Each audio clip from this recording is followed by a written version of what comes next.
ಯೋऽन्तಃಪ್ರವಿಶ್ಯ ಮಮ ವಾಚಮಿಮಾಂ ಪ್ರಸುಪ್ತಾಂ ಸಂಜೀವಯತ್ಯಖಿಲ ಶಕ್ತಿಧರಸ್ವಧಾಮ್ನಾ ಅನ್ಯಾಂಶ್ಚ ಹಸ್ತಚರಣಶ್ರವಣತ್ವಗಾದೀನ್ ಪ್ರಾಣಾನ್ನಮೋ ಭಗವತೆ ಪುರುಷಾಯ ತುಭ್ಯಂ ಭವದವೋಷ್ಣೇನ ತಾತಪ್ಯಮಾನಾನ್ ಭುವಿ ಪರಂ ನಾಥಮಪ್ರೇಕ್ಷಮಾಣಾನ್ ಭುವನಮಾನ್ಯೇನ ಚ ಅನ್ಯೇನ ದೋಷ್ಣಾ ಭವತು ಭೀರ್ಮಾ ಇತಿ ನಃ ಸಾಂತ್ವಯಂತಂ ಪ್ರಣತವಾನ್ ಪ್ರಾಣಿನಾಂ ಪ್ರಾಣಭೂತಂ ಪ್ರಣತಿಃ ಪ್ರಣಯೇ ಪೂರ್ಣಬೋಧಂ ತಪೋ ವಿದ್ಯಾ ವಿರಕ್ತ್ಯಾದಿ ಸದ್ಗುಣೌಗಾಕರಾನಹಂ ವಾದಿರಾಜಗುರುನ್ ವಂದೇ ಹಯಗ್ರೀವಪದಾಶ್ರಯಾನ್ ಮೂಕೋಪಿ ಯತ್ಪ್ರಸಾದೇನ ಮುಕುಂದಶಯನಾಯತೆ ರಾಜರಾಜಾಯತೆ ರಿಕ್ತೋ ರಾಘವೇಂದ್ರಂ ತಮಾಶ್ರಯೇ ಅನವದ್ಯಾತ್ಮಚಾರಿತ್ರಂ ವಾದಿಕದ್ಯೋತಭಾಸ್ಕರಂ ವಿದ್ಯಾಮಾನ್ಯಗುರುಂ ವಂದೇ ವಿದ್ಯಾವಿದ್ಯೋತಭಾಸ್ವರಂ ತಪಸ್ವಾಧ್ಯಾಯ ಶುಶ್ರೂಷಾ ಕೃಷ್ಣಪೂಜಾರತಂ ಮುನಿಂ ವಿಶ್ವೇಶಮಿಷ್ಟದಂ ವಂದೇ ಪರಿವ್ರಾಟ್ ಚಕ್ರವರ್ತಿನಂ ಬ್ರಹ್ಮರುದ್ರಾದಿವಂದ್ಯಂ ತ್ವಾಂ ಭಜೆ ವೆಂಕಟನಾಯಕಂ ನಿವಾರಯಸ್ವಾನಿಷ್ಟಾನಿ ಸಾಧಯೇಷ್ಟಾನಿ ಮಾಧವ. ಶ್ರೀ ಗುರುಭ್ಯೋ ನಮಃ. ಹರಿ ಓಂ ಹರಿ ಓಂ ಹರಿ ಓಂ.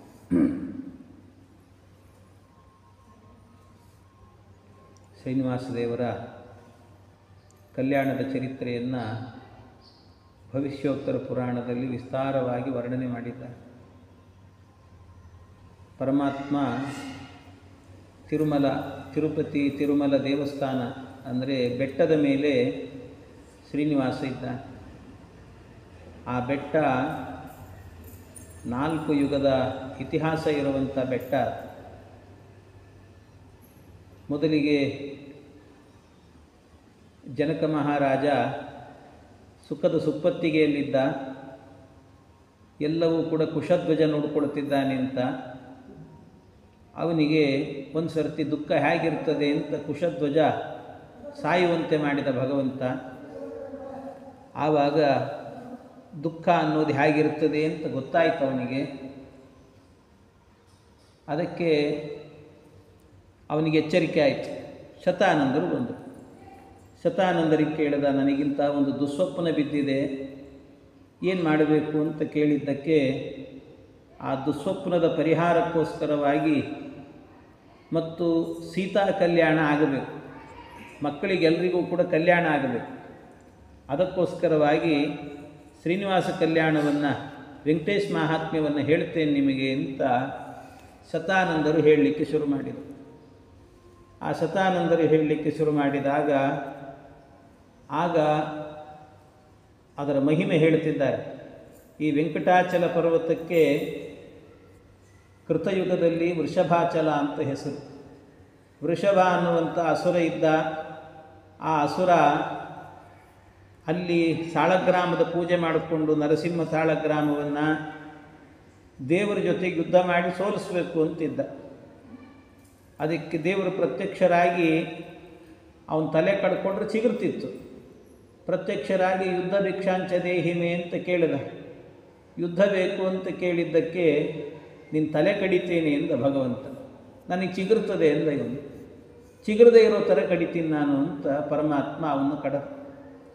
ಆಗ ವೃಷಭಾಸುರ ಸಜೀವ ಅಜಾಮಿಳನಂತೆ ಅವನು ಕೇಳಿಕೊಂಡ, ನನ್ನ ಹೆಸರೇ ಈ ಪರ್ವತಕ್ಕೆ ಬರಲಿ ಅಂತ ಕೃತಯುಗದಲ್ಲಿ.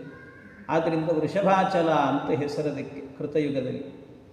ಯಾಕೆ ಅವನ ಹೆಸರು ಅಂತಂದರೆ ಆ ಹೆಸರಿನ ಹಿನ್ನೆಲೆ ಕೇಳಿದಾಗಲೆಲ್ಲ ಹರಿಸರ್ವೋತ್ತಮತ್ವದ ತಿಳುವಳಿಕೆ ಬರಬೇಕು ಅನ್ನೋದಕ್ಕೋಸ್ಕರವಾಗಿ ಅದನ್ನು ಇಟ್ಟಿದ್ದ. ಇನ್ನು ಎರಡನೆಯದ್ದು ತ್ರೇತಾಯುಗದಲ್ಲಿ ಆಗ ಅಂಜನಾಚಲ ಅಂತ ಹೆಸರು ಬಂತು. ಅಂಜನಾದೇವಿಗೆ ಮಕ್ಕಳಿರಲಿಲ್ಲ. ಕೇಸರಿ ಎನ್ನುವ ಕಪಿಯ ಹೆಂಡತಿ ಅಂಜನಾದೇವಿ.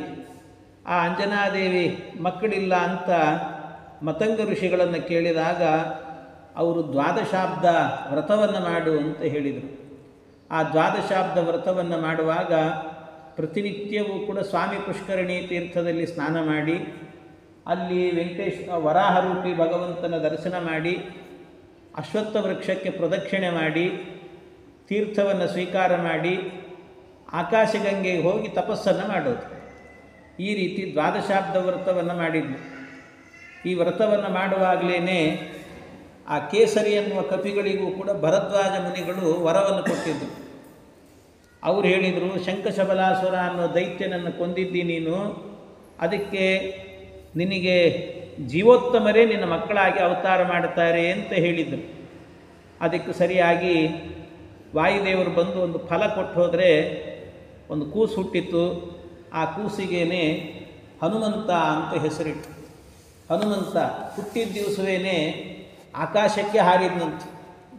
ಸೂರ್ಯ ಭಾಳ ಜನ ತಿಳ್ಕೊಂಡಿದ್ದಾರೆ, ಸೂರ್ಯ ಹಣ್ಣು ಅಂತ ತಿಳ್ಕೊಂಡು ಭ್ರಮೆ ಬಂತು ಅಂತ. ಭ್ರಮೆ ಅಲ್ಲ, ಸೂರ್ಯನಿಗೆ ಗ್ರಹಣ ಬರ್ತಾ ಇತ್ತು. ಆ ಗ್ರಹಣ ಬರುವಂಥ ಕಾಲದಲ್ಲಿ ಆ ರಾಹುವನ್ನು ಓಡಿಸಬೇಕು ಅಂತ ರಕ್ಷಣೆ ಮಾಡಲಿಕ್ಕೋಸ್ಕರ ಅವನ ಸ್ವಭಾವ ಕಷ್ಟದಲ್ಲಿದ್ದ ಸಜ್ಜನರನ್ನ ಉದ್ಧಾರ ಮಾಡೋದು. ಇಂದ್ರ ಗೊತ್ತಿಲ್ಲದೆ ಬಂದು ಹೊಡೆದ, ಆದರೂ ಏನಾಗಲಿಲ್ಲ. ಭಂಗೇ ಪ್ರಸಂಗೇ ಪಿನ ಭಂಗ ಮಾಪ, ಅವರಿಗೇನೂ ಭಂಗ ಆಗಲಿಲ್ಲ. ಆ ರೀತಿ ಅಂಥ ಹನುಮಂತ ದೇವರನ್ನು ಪಡೆದದ್ರಿಂದಾಗಿ ಮಹಾವ್ಯಕ್ತಿ. ಯಾಕೆಂದರೆ ಸೀತಾ ಕಲ್ಯಾಣಕ್ಕೋಸ್ಕರವಾಗಿ ಈ ಶ್ರೀನಿವಾಸ ಕಲ್ಯಾಣ ಹೇಳ್ತಿದ್ದಾರೆ. ಆ ಸೀತಾ ಕಲ್ಯಾಣವನ್ನು ಮಾಡಬೇಕಾದ್ರೆ ಅವರಿಬ್ಬರನ್ನು ಒಟ್ಟು ಮಾಡಲಿಕ್ಕೆ ಪ್ರಧಾನ ಪಾತ್ರವೇ ಹನುಮಂತ ದೇವರದ್ದು. ಅವ್ರ ಅವತಾರ ಆಯಿತು, ಇನ್ನೇನು ಗಾಬರಿ ಇಲ್ಲ ಅಂತಂದರು. ಅದಕ್ಕೆ ಅವರು ಅವತಾರವನ್ನು ಮಾಡಿಸಿದರು. ಹೀಗೆ ಆ ಅವತಾರ ಆಯಿತು. ಅದಕ್ಕೆ ಅಂಥ ಹನುಮಂತನನ್ನು ಪಡೆದದ್ರಿಂದ ಆ ತಾಯಿಯ ಹೆಸರೇ ಇದಕ್ಕೆ ಬರಲಿ ಅಂತ ಅಂಜನಾಚಲ ಅಂತ ನಾಮಕರಣ ಮಾಡಿದರು ತ್ರೇತಾಯುಗದಲ್ಲಿ. ಇನ್ನು ದ್ವಾಪರ ಯುಗದಲ್ಲಾಗುವಾಗ ಶೇಷಾಚಲ ಅಂತ ಹೆಸರು. ಶೇಷದೇವರೇನು ಮಾಡಿದರು, ದ್ವಾರಪಾಲಕರಾಗಿದ್ದಾಗ ವಾಯುದೇವರು ಬಂದು ಕೂಡಲೇ ಬಿಡೋದಿಲ್ಲ ನಾನು ಒಳಗೆ ಅಂತಂದರು. ಇಲ್ಲ, ಹೋಗಬೇಕು ಅರ್ಜೆಂಟು ಅಂತ ಹೇಳಿದರೂ ಬಿಡಲಿಲ್ಲ. ನಾನು ಯಾವಾಗಲೂ ದೇವ್ರ ಪಕ್ಕದಲ್ಲೇ ಇರೋನು, ನೀನು ಎಲ್ಲೋ ಓಡಾಡ್ತಿರ್ತಿ, ಆದ್ದರಿಂದ ನಿನಗಿಂತ ನಾನೇ ಶ್ರೇಷ್ಠ, ನನ್ನ ಮೇಲೆ ಪ್ರೀತಿ ಜಾಸ್ತಿ ಅಂತಂದರು. ಅದಕ್ಕೆ ವಾಯುದೇವರು ಯುಕ್ತಿ ಹೇಳಿದರು, ಬೆಕ್ಕು ಮನೆ ತುಂಬ ಓಡಾಡ್ತದೆ ಅಂತ ಬೆಕ್ಕಿನ ಮೇಲೆ ಯಾರಾದರೂ ಅಂಬಾರಿ ಮಾಡ್ತಾರೆ, ಮನೆ ಒಳಗೆ ಬರಲ್ಲ ಆನೆ, ಅದರಲ್ಲೇ ಮಾಡೋದು ಅಂಬಾರಿನ. ಹಾಗೆ ನಾನು ಆನೆ ಇದ್ದ ಹಾಗೆ ನೀನು ಬೆಕ್ಕಿದ್ದ ಹಾಗೆ ಅಂದ್ಬಿಟ್ರು. ಸಿಟ್ಟು ಬಂತು, ಜಗಳಕ್ಕೆ ನಿಂತರು.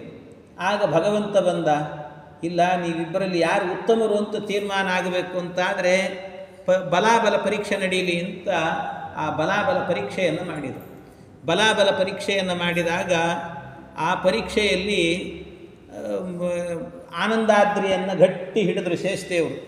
ಶೇಷದೇವರು ಗಟ್ಟಿ ಹಿಡಿದ್ರೆ ಆ ಶೇಷದೇವರು ಇವರೇನಿಲ್ಲ, ಬರೀ ಒಂದು ಕಿರುಬೆರಳಷ್ಟೇ. ಕಿರುಬೆರಳಿನಿಂದಾಗಿ ಹನುಮಂತ ವಾಯುದೇವರು ಅದನ್ನು ಸುಮ್ಮನೆ ಹೀಗೆ ತಳ್ಳಿದರು. ಅದೇ 1,00,000 ಯೋಜನ ವೇಗದಲ್ಲಿ ಹೋಯ್ತದು. ಇನ್ನೇನು ಕೆಳಗೆ ಬೀಳ್ತಾ ಇದೆ ಅನ್ನುವಾಗ ಆ ಮಂದರ ಪರ್ವತ ಕೇಳಿಕೊಳ್ತು ಅಂತ ಅದಕ್ಕೋಸ್ಕರ ತನ್ನ ಮಗನಿಗೆ ಸಾವು ಬರಬಾರದು ಅಂತ ಕೇಳಿದ್ದಕ್ಕೆ ಅದಕ್ಕೊಂದು ರಕ್ಷಣೆಗೋಸ್ಕರ ಸ್ವಲ್ಪ ಸ್ಲೋ ಮಾಡಿದ್ರಂತೆ. ಆಗ ಅವರು ಕೇಳ್ತಾರೆ ಶೇಷದೇವರು, ನಮಸ್ತೆ ವಾಯೋ ತ್ವಮೇವ ಪ್ರತ್ಯಕ್ಷಂ ಬ್ರಹ್ಮಾಸಿ, ನನ್ನಿಂದ ತಪ್ಪಾಯಿತು, ನನ್ನನ್ನು ರಕ್ಷಣೆ ಮಾಡಿ ಅಂತ ಕೇಳಿದರು. ಆವಾಗ ಅವ್ರನ್ನ ಕೆಳಗಿಳಿಸಿದರು. ಶೇಷದೇವರು ಹೇಳಿದರು, ನನ್ನ ಹೆಸರೇ ಈ ಪರ್ವತಕ್ಕೆ ಬರಲಿ ದ್ವಾಪರ ಯುಗದಲ್ಲಿ. ಯಾಕೆ ಅಂತಂದರೆ ಈ ಕಥೆ ಕೇಳಿದಾಗಲೆಲ್ಲ ವಾಯು ಜೀವೋತ್ತಮ ಅನ್ನೋದು ಗೊತ್ತಾಗಬೇಕು ಅಂತ ನನ್ನ ಹೆಸರು ಬರಲಿ ಅಂತ ಅವರಂದರು. ಅದಕ್ಕೆ ಶೇಷಾಚಲ ಅಂತ ಹೆಸರು. ಇನ್ನು ವೆಂಕಟಾಚಲ ಅಂತ ಹೆಸರು ಕಲಿಯುಗದಲ್ಲಿ.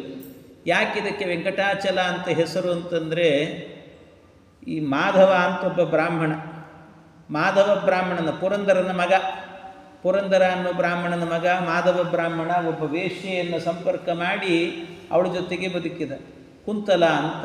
ಆ ಕುಂತಲೆ ಹೋಗಿಬಿಟ್ಲು. ಅವಳು ಹೋದ ಕೂಡಲೇ ಇವನೇನು ಮಾಡಿದ, ತಾನು ಎಲ್ಲಿ ಹೋಗ್ಬೇಕು ಗೊತ್ತಾಗದೇನೆ ಎಲ್ಲ ತಿರುಪತಿ ಯಾತ್ರೆಗೆ ಹೋಗೋರು ಹಿಂದಿಂದೆ ಹೋದಾಗ ಆ ಶೇಷಾಚಲಕ್ಕೆ ಬರ್ತಾ ಇದ್ದಾನೆ. ಅವನಿಗೆ ಕಪಿಲೇಶ್ವರದಲ್ಲಿ ಶ್ರಾದ್ದ ಮಾಡಿದ. ಬೆಟ್ಟ ಹತ್ತುವಾಗ ವಾಂತಿ ಆಯಿತು ಅವನಿಗೆ. ಎಲ್ಲ ವಮನ ಮಾಡಿಕೊಂಡು ಪಾಪಗಳೆಲ್ಲ ಕಳ್ಕೊಂಡಂತೆ. ಪಾಪವನ್ನೆಲ್ಲ ಕಳ್ಕೊಂಡು ಹೋದ ಮೇಲೆ, ಎಲ್ಲ ಪಾಪ ಕಳ್ಕೊಂಡು ಮೇಲೆ ಹೋದ ಕೂಡಲೇ ಆಗ ಅಲ್ಲಿ ಬ್ರಹ್ಮದೇವರು ಪ್ರತ್ಯಕ್ಷರಾಗಿ ವರಾಹರೂಪಿ ಭಗವಂತನ ದರ್ಶನ ಆದಮೇಲೆ ನಿನ್ನ ಪ್ರಾಣ ಹೋಗಲಿ, ನೀನೇ ಮುಂದೆ ಆಕಾಶರಾಜ ಪದ್ಮಾವತಿಯನ್ನು ಪಡೆದು ಭಗವಂತನಿಗೆ ಕನ್ಯಾದಾನ ಮಾಡುವ ಯೋಗ ನಿನಗೆ ಅಂತಂದರು. ಆವತ್ತಿನಿಂದಲೂ ಇದಕ್ಕೆ ವೆಂಕಟಾಚಲ ಅಂತ. ವೇಮ್ ಅಂದರೆ ಪಾಪ, ಪಾಪವನ್ನೆಲ್ಲ ತೊಳೆಯುವಂತಹ ಪರ್ವತ ಆದ್ದರಿಂದ ವೆಂಕಟಾಚಲ ಅಂತ ಇದು ಕಲಿಯುಗದಲ್ಲಿ ಬಂದಂಥ ಹೆಸರು. ಇನ್ನಿದಾದ ಮೇಲೆ ಮುಂದೆ ಪರಮಾತ್ಮ ಹೇಗೆ ಬಂದ, ಅಲ್ಲಿಗೆ ಹೇಗೇನು ಅಂತೆಲ್ಲ ಕೇಳುವಾಗ ಎಲ್ಲ ಋಷಿಗಳೆಲ್ಲರೂ ಕೂಡ ಸೇರಿ ಯಜ್ಞವನ್ನು ಮಾಡ್ತಾ ಇದ್ದರು. ಯಜ್ಞವನ್ನು ಮಾಡಬೇಕಾದ್ರೆ ಆ ಯಜ್ಞದ ಫಲ ಯಾರಿಗೆ ಸಮರ್ಪಣೆ ಮಾಡ್ತೀರಿ ಅಂತ ನಾರದರು ಕೇಳಿಬಿಟ್ರು. ಅದಕ್ಕೆ ಭೃಗು ಮಹರ್ಷಿಗಳನ್ನು ಕಳಿಸಿದರು. ಭೃಗು ಮಹರ್ಷಿಗಳು ಹೋದರು, ಬ್ರಹ್ಮದೇವರಿಗೆ ಶಾಪ ಹಾಕಿದರು, ರುದ್ರದೇವರಿಗೆ ಶಾಪ ಹಾಕಿದರು. ಭಗವಂತನ ಬಳಿಗೆ ಹೋಗಿ ಎದೆಗೆ ಒದ್ರು. ಆಗ ಪಾದವನ್ನು ಹಿಡಿದು ಪಾದಪೂಜೆ ಮಾಡಿದ ಪರಮಾತ್ಮ. ರಮಾದೇವಿಗೆ ಸಿಟ್ಟು ಬಂತು. ರಮಾದೇವಿ ಅಲ್ಲಿಂದ ಹೊರಟೋದ್ಲು. ಆಗ ಹರಿಸರ್ವೋತ್ತಮ ಸಾಕ್ಷಾತ್ ಅಂತ ಕೃಷ್ಣನಿಗೆ ಸಮರ್ಪಣೆ ಮಾಡಬೇಕು ಅಂತ ಕೃಷ್ಣಾರ್ಪಣಮಸ್ತು ಅಂದರು. ಭಗವಂತ ಇನ್ನು ಲಕ್ಷ್ಮೀದೇವಿ ಇಲ್ಲದೆ ಇರುವಂಥ ಈ ವೈಕುಂಠದಲ್ಲಿ ನಾನು ಹೇಗಿರಲಿ ಅಂತ ಮಾಯಾವಿ ಪರಮಾನಂದಂ ತ್ಯಕ್ತ್ವಾ ವೈಕುಂಠಂ ಉತ್ತಮಂ, ಆ ವೈಕುಂಠವನ್ನು ಬಿಟ್ಟು ಭೂಲೋಕದ ವೈಕುಂಠಕ್ಕೆ ಬಂದ ಪರಮಾತ್ಮ. ಆ ಭೂಲೋಕದ ವೈಕುಂಠಕ್ಕೆ ಬಂದು ಅಲ್ಲಿ ಮೇಲೆ ಕೂತ್ಕೊಂಡಂತೆ. ಅಲ್ಲೊಂದು ಹುತ್ತ ಇತ್ತು. ಕಲಿಯುಗ ಆರಂಭ ಆದಾಗ ಏಳೋಣ ಮೇಲೆ ಅಂತ ಹುತ್ತದೊಳಗೆ ಹೋಗಿ ಕೂತ. ಹುತ್ತದೊಳಗಿದ್ದಾಗ ದೇವರಿಗೆ ಏನಾದರೂ ನೈವೇದ್ಯ ಬೇಕು ಅಂತ ಬ್ರಹ್ಮದೇವರು ಆಕಳ ರೂಪದಲ್ಲಿ ಬಂದರು. ಲಕ್ಷ್ಮೀದೇವಿ ಮಾರಾಟಳ ಮಾಡಲಿಕ್ಕೆ ಬಂದು, ರುದ್ರದೇವರು ಕರುವಾಗಿ ಬಂದರು. ಬಂದಾಗ ಆ ಬ್ರಹ್ಮದೇವರು ಎಲ್ಲ ಹಾಲನ್ನು ಅಲ್ಲಿ ಕರೆದು ಹೋಗ್ತಿತ್ತು. ಇದು ಗೋಪಾಲಕನಿಗೆ ಗೊತ್ತಾಯಿತು. ಗೋಪಾಲಕ ಕೊಡ್ಲಿ ತೊಗೊಂಬಂದು ಹೊಡಿಲಿಕ್ಕೆ ಅಂತ ಹೋದರೆ ಆ ಕೂಡಲೇ ಭಗವಂತ ಮೇಲಕ್ಕೆದ್ದ, ತನ್ನ ತಲೆ ಕೊಟ್ಟ. ಕಲಿಯುಗ ಆರಂಭ ಆಯಿತು, ನನ್ನ ತಲೆ ಒಡೆದ್ರು ಅಂತಂದ ಶ್ರೀನಿವಾಸ. ಆಮೇಲೆ ಎಲ್ಲ ಆದ ನಂತರ ಮುಂದೆ ಅಲ್ಲಿಂದ ಮತ್ತೆ ಹೊರಡ್ತಾನೆ. ಔಷಧಿ ಮಾಡಿಕೊಳ್ಬೇಕು ಅಂತ ಬೃಹಸ್ಪತ್ಯಾಚಾರ್ಯ ಹೇಳ್ತಾರೆ, ಈ ಹತ್ತಿ ಮರ ಅಂತಿರ್ತದೆ, ಅದರ ಹಾಲು ಬರ್ತದೆ. ಅದರ ಹಾಲನ್ನು ಹತ್ತಿಯಲ್ಲಿ ಅದ್ದಿ ಅದನ್ನು ಇಟ್ಟುಕೊಂಡ್ರೆ ರಕ್ತ ಬರೋದು ನಿಲ್ತದೆ ಅಂತೆಲ್ಲ ಹೇಳಿದಾಗ ಅದನ್ನು ಹುಡುಕೊಂಡು ಹೋಗುವಾಗ ವರಾಹರೂಪಿ ಭಗವಂತ ಕಂಡ. ಆ ವರಾಹರೂಪಿ ಪರಮಾತ್ಮ ಕಂಡು ಕೂಡಲೇ ವರಾಹರೂಪಿಗೂ ಇವನಿಗೂ ಇಬ್ಬರಿಗೂ ಪರಸ್ಪರ ಭೇಟಿ ಆಯಿತು. ಭೇಟಿಯಾಗಿ ಆಗ ಪರಮಾತ್ಮ ಕೇಳ್ತಾನೆ, ಏನೋ ಇಲ್ಲಿ ಬಂದಿದ್ದಿ ಅಂತಂದಾಗ ಅವರಿಬ್ಬರು ಮಾತಾಡೋದು ನೋಡಿ ದೇವತೆಗಳಿಗೆ ಆನಂದ, ಆದರೆ ದೈತ್ಯರಿಗೆಲ್ಲ ಮೋಹ. ಇಬ್ಬರು ಬೇರೆ ಬೇರೆ ಅಂತ ತಿಳ್ಕೊಂಡ್ರು. ಆ ರೀತಿ ಅಂತೂ ಮಾತಾಡಿ ಆದಮೇಲೆ ಕೊನೆ ಕೇಳಿದ, ನಾನು ಇಲ್ಲೇ ವಾಸ ಮಾಡಬೇಕು ಅಂತಿದ್ದೀನಿ, ಒಂದು ಸ್ವಲ್ಪ ಜಾಗ ಬೇಕು ನನಗೆ ಅಂದರೆ, ಅಲ್ಲೋ ಬಂದು ನೀನು ಇಷ್ಟು ವರ್ಷ ಆಗಿದೆ, 10,000 ವರ್ಷ ಆದಮೇಲೆ ಈಗ ಕೇಳ್ತಿದ್ದೀಯಲ್ಲ, ಈಗೇನು ತೊಗೊಂಡ್ರು ಕೂಡ ಮೊದಲು ಕೇಳಿದರೆ ದಾನ ಕೊಟ್ಬಿಡ್ತಿದ್ದೆ. ಈ ಕಲಿಯುಗ ಆರಂಭ ಆಗಿದೆ, ಆದ್ದರಿಂದಾಗಿ ದುಡ್ಡು ಕೊಟ್ಟೇ ತೊಗೊಳ್ಬೇಕು ನೀನು ಅಂತಂದು. ಆಯಿತು, ದುಡ್ಡು ಕೊಟ್ಟು ತೊಗೊಳ್ತೀನಿ. ಏನು ದುಡ್ಡಿಲ್ಲ ನನ್ನ ಹತ್ರ ಅಂತ. ಮತ್ತೇನು ಮಾಡೋದು? ಮೊದಲು ನೈವೇದ್ಯ ನಿನಗೆ, ಮೊದಲು ದರ್ಶನ ನಿನಗೆ, ಮೊದಲು ತೀರ್ಥ ನಿನಗೆ, ಎಲ್ಲವೂ ನಿನಗೆ, ಕ್ಷೀರಾಭಿಷೇಕ ನಿನಗೆ, ಎಲ್ಲ ನಿನಗೆ, ಆಮೇಲೆ ನನಗೆ, ಇದೇ ನಾನು ನಿನಗೆ ಕೊಡುವಂಥದ್ದು ಅಂತ ಹೇಳಿ ಆಯಿತು ಅಂತ ಅಲ್ಲೇ ಹುತ್ತದಲ್ಲೇ ಇರಲಿಕ್ಕೆ ಶುರು ಮಾಡಿದ. ಅಡಿಗೆ ಮಾಡಲಿಕ್ಕೆ ಅಂತ ಬಕುಳಾದೇವಿನ ಕೊಡ್ತೇನೆ ಅಂತ ಕೊಟ್ಟರು. ಆ ಬಕುಳಾದೇವಿಯನ್ನು ಕೂಡ ಕೊಟ್ಟಾಗ ಆನಂದದಿಂದಾಗಿ ಅವಳನ್ನು ಇಟ್ಟುಕೊಂಡು ಆಮೇಲೆ ಒಂದು ದಿವಸ ಊಟ ಮಾಡಿಕೊಂಡು ಬೇಟೆ ಆಡಲಿಕ್ಕೆ ಅಂತ ಕುದುರೆ ಮೇಲೆ ಹತ್ತುಕೊಂಡು ಹೋಗಬೇಕಾದ್ರೆ ಭಾನುಕೋಟಿ ತೇಜನೀಗ ಬೇಟೆಯಾಡ ಹೊರಟನು ಅಂತ ಅವನು ಬೇಟೆ ಆಡಲಿಕ್ಕೆ ಅಂತ ಹೊರಟ. ಎಲ್ಲ ಪರಮಾತ್ಮ ಅಂಗ ಶೃಂಗಾರಗಳನ್ನೆಲ್ಲ ಮಾಡಿಕೊಂಡು ದುಂಡು ಮಲ್ಲಿಗೆ ಮುಡಿದ. ಎಲ್ಲ ಮುಡ್ಕೊಂಡು ಪರಮಾತ್ಮ ಹೊರಟನಂತೆ. ಹೊರಟಾಗ ಒಂದು ಆನೆ ಬಂತು. ಆನೆಯನ್ನು ಬೆನ್ನಟ್ಟಿ ಹೋದ. ಆ ಆನೆ ಹೂವಿನ ತೋಟಕ್ಕೆ ಹೋಗಿ ಮಾಯ ಆಗೋಯ್ತು. ಆ ಹೂವಿನ ತೋಟದಲ್ಲಿ ಶ್ರೀನಿವಾಸ ಬರೋಕ್ಕಿಂತ ಮೊದಲು ಅಲ್ಲೇನಾಗಿತ್ತಂತೆ, ನಾರದರು ಬಂದು ಪದ್ಮಾವತಿ ದೇವಿಯ ಕೈಯ ರೇಖೆಗಳನ್ನು ನೋಡಿ, ನಿನ್ನ ಕೈಯ ರೇಖೆಗಳಲ್ಲಿ ಅದ್ಭುತವಾದ ಚಿಹ್ನೆಗಳಿದ್ದಾವೆ, ನಿನ್ನ ಪಾದದಲ್ಲಿ ಸ್ವಸ್ತಿಕಾ ಚಿಹ್ನೆ ಇದೆ, ಅಂದರೆ ಇಂಥ ಚಿಹ್ನೆಗಳಿರುವಂಥವ್ರು ಯಾರಾದರೂ ಇದ್ದರೆ ಜಗದೊಡೆಯನಾದ ಶ್ರೀಹರಿಯೇ ಅವರಿಗೆ ಗಂಡನಾಗ್ತಾನೆ ಅಂತ ಎಲ್ಲ ಲಕ್ಷಣಗಳನ್ನು ಹೇಳಿ ಹೋಗಿದ್ರು. ಹೇಳಿ ಹೋಗಿದ್ದಕ್ಕೆ ಇವನು ಬಂದ, ನೋಡಿದ್ಲು, ಇವಳು ಮೋಹಿತಳಾದ್ಲು. ಪರಸ್ಪರ ಮಾತನಾಡಿದ್ರು ಅವರು. ಪರಸ್ಪರ ಮಾತನಾಡಿಕೊಂಡು ಶ್ರೀನಿವಾಸನು ಹೊರಟೋದ ನಂತರ ಆಮೇಲೆ ಏನಾಯಿತು ಅಂತಂದರೆ ಇಬ್ಬರಿಗೂ ಕೂಡ ಮನೆಗೆ ಹೋಗಿ ಮಲಗಿಬಿಟ್ರು. ಈ ಶ್ರೀನಿವಾಸ ಮಲಗಿದಾಗ ಬಕುಳಾದೇವಿ ಕೇಳಿದ್ದು, ಯಾಕೆ ಮಲಗಿಯೋ ಶ್ರೀನಿವಾಸ ಅಂತ. ಯಾಕೆ ಅಂತ ಕೇಳಿದ್ದಕ್ಕೆ, ಇಲ್ಲ ನಾನು ಭೂತ ಪ್ರೇತಗಳನ್ನೇನು ನೋಡಿಲ್ಲ, ಅದಕ್ಕೇನು ನನಗೆ ಹೆದರಿಕೆ ಇಲ್ಲ, ಆದರೆ ಒಂದು ಹುಡುಗಿನ ನೋಡಿದ್ದೀನಿ ಅಂತಂದ. ಆ ಹುಡುಗಿ ಬೇಕು ಅಂತಂದಾಗ ಅದಕ್ಕೆ ಆ ಕಡೆ ನೋಡಿದರೆ ಆ ಪದ್ಮಾವತಿಗೂ ಜ್ವರ ಬಂದು ಮಲಗಿದ್ದಾಳೆ. ಈ ಬಕುಳಾದೇವಿನ ಕೊಟ್ಟು ಕಳಿಸಿದ, ಇಂಥ ಹುಡುಗಿ ಆಕಾಶರಾಜನ ಮಗಳು, ಹೋಗಿ ನನಗೆ ಅವಳಿಗೂ ಘಟನೆ ಮಾಡು ಅಂತ ಕಳಿಸಿಕೊಟ್ಟ. ಆಮೇಲೆ ಸ್ತ್ರೀಭಿಷ್ಟ ಯತ್ಕೃತಂ ಕಾರ್ಯಂ ನತದತ್ರ ಫಲಪ್ರದಂ ಅಂತ ಹೆಣ್ಣುಮಕ್ಕಳಿಗೆ ಆಗಲ್ಲ ಈ ಕೆಲಸ ಅಲ್ಲ ಅಂತ ತಾನೇ ಹೆಣ್ಣಿನ ವೇಷ ಹಾಕ್ಕೊಂಡು ಹೋದ. ತಾನೇ ಹೆಣ್ಣಿನ ವೇಷ ಹಾಕ್ಕೊಂಡು ಹೋಗಿ ಕೊರವಂಜಿ ವೇಷದಲ್ಲಿ ಹೋಗಿ ಆ ಬ್ರಹ್ಮಾಂಡವನ್ನೇ ಒಂದು ಬುಟ್ಟಿ ಮಾಡಿಕೊಂಡಂತೆ. ಬ್ರಹ್ಮದೇವರನ್ನು ಕೂಸು ಮಾಡಿಕೊಂಡ, ಕೈಯಲ್ಲಿ ಕೂಸು ಹಿಡ್ಕೊಂಡು ಹೋದ. ಹಿಡ್ಕೊಂಡು ಹೋಗಿ ನಿನಗೆ ನಾನು ಜ್ಯೋತಿಷ್ಯ ಹೇಳ್ತೇನೆ ಅಂತ ಕೊರವಂಜಿ ರೂಪದಲ್ಲಿ ಹೋಗಿ ಭಗವಂತ ಆ ಧರಣೀದೇವಿಯನ್ನು ಭೇಟಿ ಆಗ್ತಾನೆ. ಧರಣೀದೇವಿಯನ್ನು ಭೇಟಿ ಮಾಡಿ ಅವಳಿಗೆಲ್ಲ ಹೇಳಿದಂತೆ, ನಿನ್ನ ಮಗಳು ಶ್ರೀನಿವಾಸ ಅನ್ನುವಂಥ ಒಳ್ಳೆಯ ಸಾಕ್ಷಾತ್ ಮನ್ಮಥನ ರೂಪವನ್ನು ನೋಡಿದ್ದಾಳೆ, ಅವನ್ನೇ ಮದುವೆ ಮಾಡಿಕೊಳ್ತಾಳೆ, ಒಂದು ವೇಳೆ ಮಾಡಲಿಲ್ಲ ಅಂದರೆ ಸತ್ತೋಗ್ತಾಳೆ ಅಂತ ಅಂದ್ಬಿಟ್ಟು. ಅಮಂಗಲವನ್ನು ಹೇಳ್ತಿದ್ದೀಯಲ್ಲೋ ಅಂದಾಗ, ಇಲ್ಲ ಇದೇ ನಾ ಸತ್ಯ ಹೇಳಿದ್ದು ಅಂತ ಎಲ್ಲ ಹೇಳಿದ ನಂತರ ಹಾಗಾದರೆ ನಿಶ್ಚಯ ಮಾಡಬೇಕು. ಹಾಗೆ ಅಂದಾಗ ಬಕುಳಾದೇವಿ ಬರ್ತಾಳೆ ಅಂತ ಗೊತ್ತಾಯಿತು. ಬಕುಳಾದೇವಿ ಬಂದು ಹೀಗೆಲ್ಲ ಭಗವಂತನ ನಕ್ಷತ್ರ ಏನು, ಕುಲ ಏನು, ಗೋತ್ರ ಏನು, ಇವನದ್ದು ಚಂದ್ರವಂಶ, ಚಂದ್ರಕುಲ ಇವನದ್ದು ಅಂತ, ನಿಶಾಚರ ಕುಲ, ನಿಶಾಕರ ಕುಲ, ಜೊತೆಗೆ ಇವನ ಗೋತ್ರ ವಸಿಷ್ಠ ಗೋತ್ರ ಅಂತೆ, ಶ್ರವಣ ನಕ್ಷತ್ರ. ಆಮೇಲೆ ಇವನಿಗೆ ತಂದೆ ಅಂತಂದರೆ ವಸುದೇವ, ತಾಯಿ ದೇವಕಿ, ಸುಭದ್ರೆ ಅನ್ನೋವಳು ತಂಗಿ, ಅಣ್ಣ ಬಲರಾಮ ಅಂತ ಇಷ್ಟೆಲ್ಲ ಇವನ ಪರಿಚಯವನ್ನು ಹೇಳಿದರು. ಇವನ ಸ್ನೇಹಿತ ಅರ್ಜುನ, ಇವನ ಬಂಧುಗಳೆಲ್ಲ ಪಾಂಡವರು ಅಂತ, ಪಾಂಡವ ಮಮ ಬಾಂಧವಾಹ ಅಂತ ಇಷ್ಟು ಹೇಳಿದ ನಂತರ ಹಾಗಾದರೆ ಇವನಿಗೆ ನಿಶ್ಚಯ ಮಾಡಬೇಕು ಅಂತ ಬೃಹಸ್ಪತ್ಯಾಚಾರ್ಯನ ಕರೆಸಿದರು. ಬೃಹಸ್ಪತ್ಯಾಚಾರ್ಯ ಬಂದು ಶುಕಾಚಾರ್ಯಗೆ ಹೇಳ್ರಿ ಅಂದರು. ಶುಕಾಚಾರ್ಯ ಕುಣಿದು ಕುಪ್ಪಳಿಸ್ಬಿಟ್ರು. ಕುಣ್ಕೊಂಡು ಬಂದು ಇವರಿಗೆ ಮದುವೆ ನಿಶ್ಚಯ ಮಾಡಲಿಕ್ಕೆ ಅಂತ ಬಂದ್ರಂತೆ. ಆ ಮದುವೆ ನಿಶ್ಚಯ ಮಾಡಲಿಕ್ಕೆ ಅಂತ ಬಂದಾಗ ಮದುವೆಗೆಲ್ಲ ತಯಾರಿ ಮಾಡಿದರು. ಪತ್ರ ಬರೆದರು. ಪತ್ರವನ್ನು ಬರೆದು ಶ್ರೀನಿವಾಸನಿಗೆ ಕೊಟ್ಟು ಕಳಿಸಿದ್ರಂತೆ. ವೈಶಾಖ ಶುದ್ಧ ದಶಮಿ ನಿಮ್ಮ ಮದುವೆಯನ್ನು ಮಾಡ್ತಾ ಇದ್ದೇನೆ ಗೋಧೂಳಿ ಲಗ್ನದಲ್ಲಿ ಅಂತ ಇಷ್ಟೆಲ್ಲ ಹೇಳಿ ಕಳಿಸಿದ್ರಂತೆ. ಹೇಳಿ ಆ ಪತ್ರವನ್ನು ಕಳಿಸಿದರೆ ಶ್ರೀನಿವಾಸನಿಗೆ ಪತ್ರ ಮುಟ್ಟಿತ್ತು. ಕೇಳ್ದ, ಶ್ರೀನಿವಾಸನೇ ಕೇಳ್ದ, ಕಾರ್ಯಂ ಮದೀಯಂ ವಿಪ್ರೇಂದ್ರ ಪಕ್ವಂ ವಾ ಅಪಕ್ವಮೇವ ಅಂತ, ನಾನು ಕಳಿಸಿಕೊಟ್ಟಂಥ ಕೆಲಸ ಅದೇನು ಹಣ್ಣೋ ಕಾಯೋ ಅಂತ ಕೇಳಿತು. ಹಣ್ಣಾಯಿತು ಕಾಯ ಆಯಿತು ಅಂತ ಕೇಳಿದರೆ ಪಕ್ವಮೇವ ನ ಸಂಶಯ ಅಂತ ಹೇಳ್ತಾನೆ. ಪಕ್ವವೇ, ನೀನು ಹಾಕಿದ ಮೇಲೆ, ಕೈ ಹಾಕಿದ ಮೇಲೆ ಅದು ಅಪಕ್ವ ಹೇಗಾಗ್ತದೆ, ಪಕ್ವವೇ ಆಗಿದೆ ಅಂತ ಹೇಳಿದ. ಅಷ್ಟು ಹೇಳಿದ ಕೂಡಲೇ ಆವಾಗ ಎಲ್ಲ ಮದುವೆ ತಯಾರಿಯೆಲ್ಲ ನಡೀತು.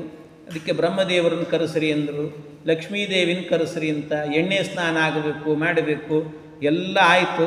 ಇಷ್ಟೆಲ್ಲ ಆದ ನಂತರ ಆಮೇಲೆ ಮದುವೆಗೆ ಎಲ್ಲರನ್ನೂ ಕರೆದಿದ್ದಾನೆ. ಪಕ್ಕದಲ್ಲೇ ಇರುವಂಥ ವರಾಹನಿಗೆ ಹೇಳಿಲ್ಲ.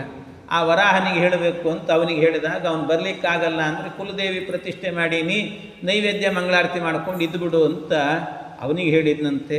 ಇಷ್ಟೆಲ್ಲ ಹೇಳಿಕೊಂಡು ಮದುವೆ ದಿಬ್ಬಣವನ್ನು ಹೊರಡಬೇಕು ಅಂತ, ಇನ್ನೇನು ಹೊರಡಿಸಿ ಅಂತ ಹೇಳುವಾಗ ಆಗ ಅಲ್ಲೇ ಇದ್ದಂತಹ ಬ್ರಹ್ಮದೇವರು ಹೇಳ್ತಾ ಇದ್ದಾರೆ, ಕೃತ್ವಾ ಪುಣ್ಯಾಹ ಕರ್ಮಾಣಿ ಪ್ರತಿಷ್ಠಾಪ್ಯ ಕುಲೇಶ್ವರೀಂ ಉಪವಾಸೇನ ಗೋವಿಂದ ನ ಗಂತವ್ಯಂ ಹಿ ತತ್ಪುರಂ.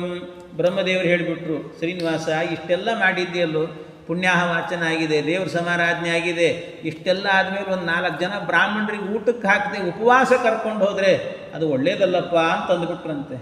ಇಷ್ಟು ಹೇಳಿದ ಕೂಡಲೇ ಶ್ರೀನಿವಾಸನಿಗೆ ಸಿಟ್ಟು ಬಂತು. ಎಲ್ಲರೆದರಲ್ಲೂ ಹೇಳಿಬಿಟ್ರಲ್ಲ ಊಟ ಅಂತ ಹೇಳಿಬಿಟ್ಟು, ಇನ್ನು ಹಸಿವಿಲ್ಲದೆ ಇದ್ದವರಿಗೂ ಶುರುವಾಗಿಬಿಡ್ತದೆ ಹಸಿವೆ ಅಂತ ಗಾಬರಿ ಆಯಿತು ಅವನಿಗೆ.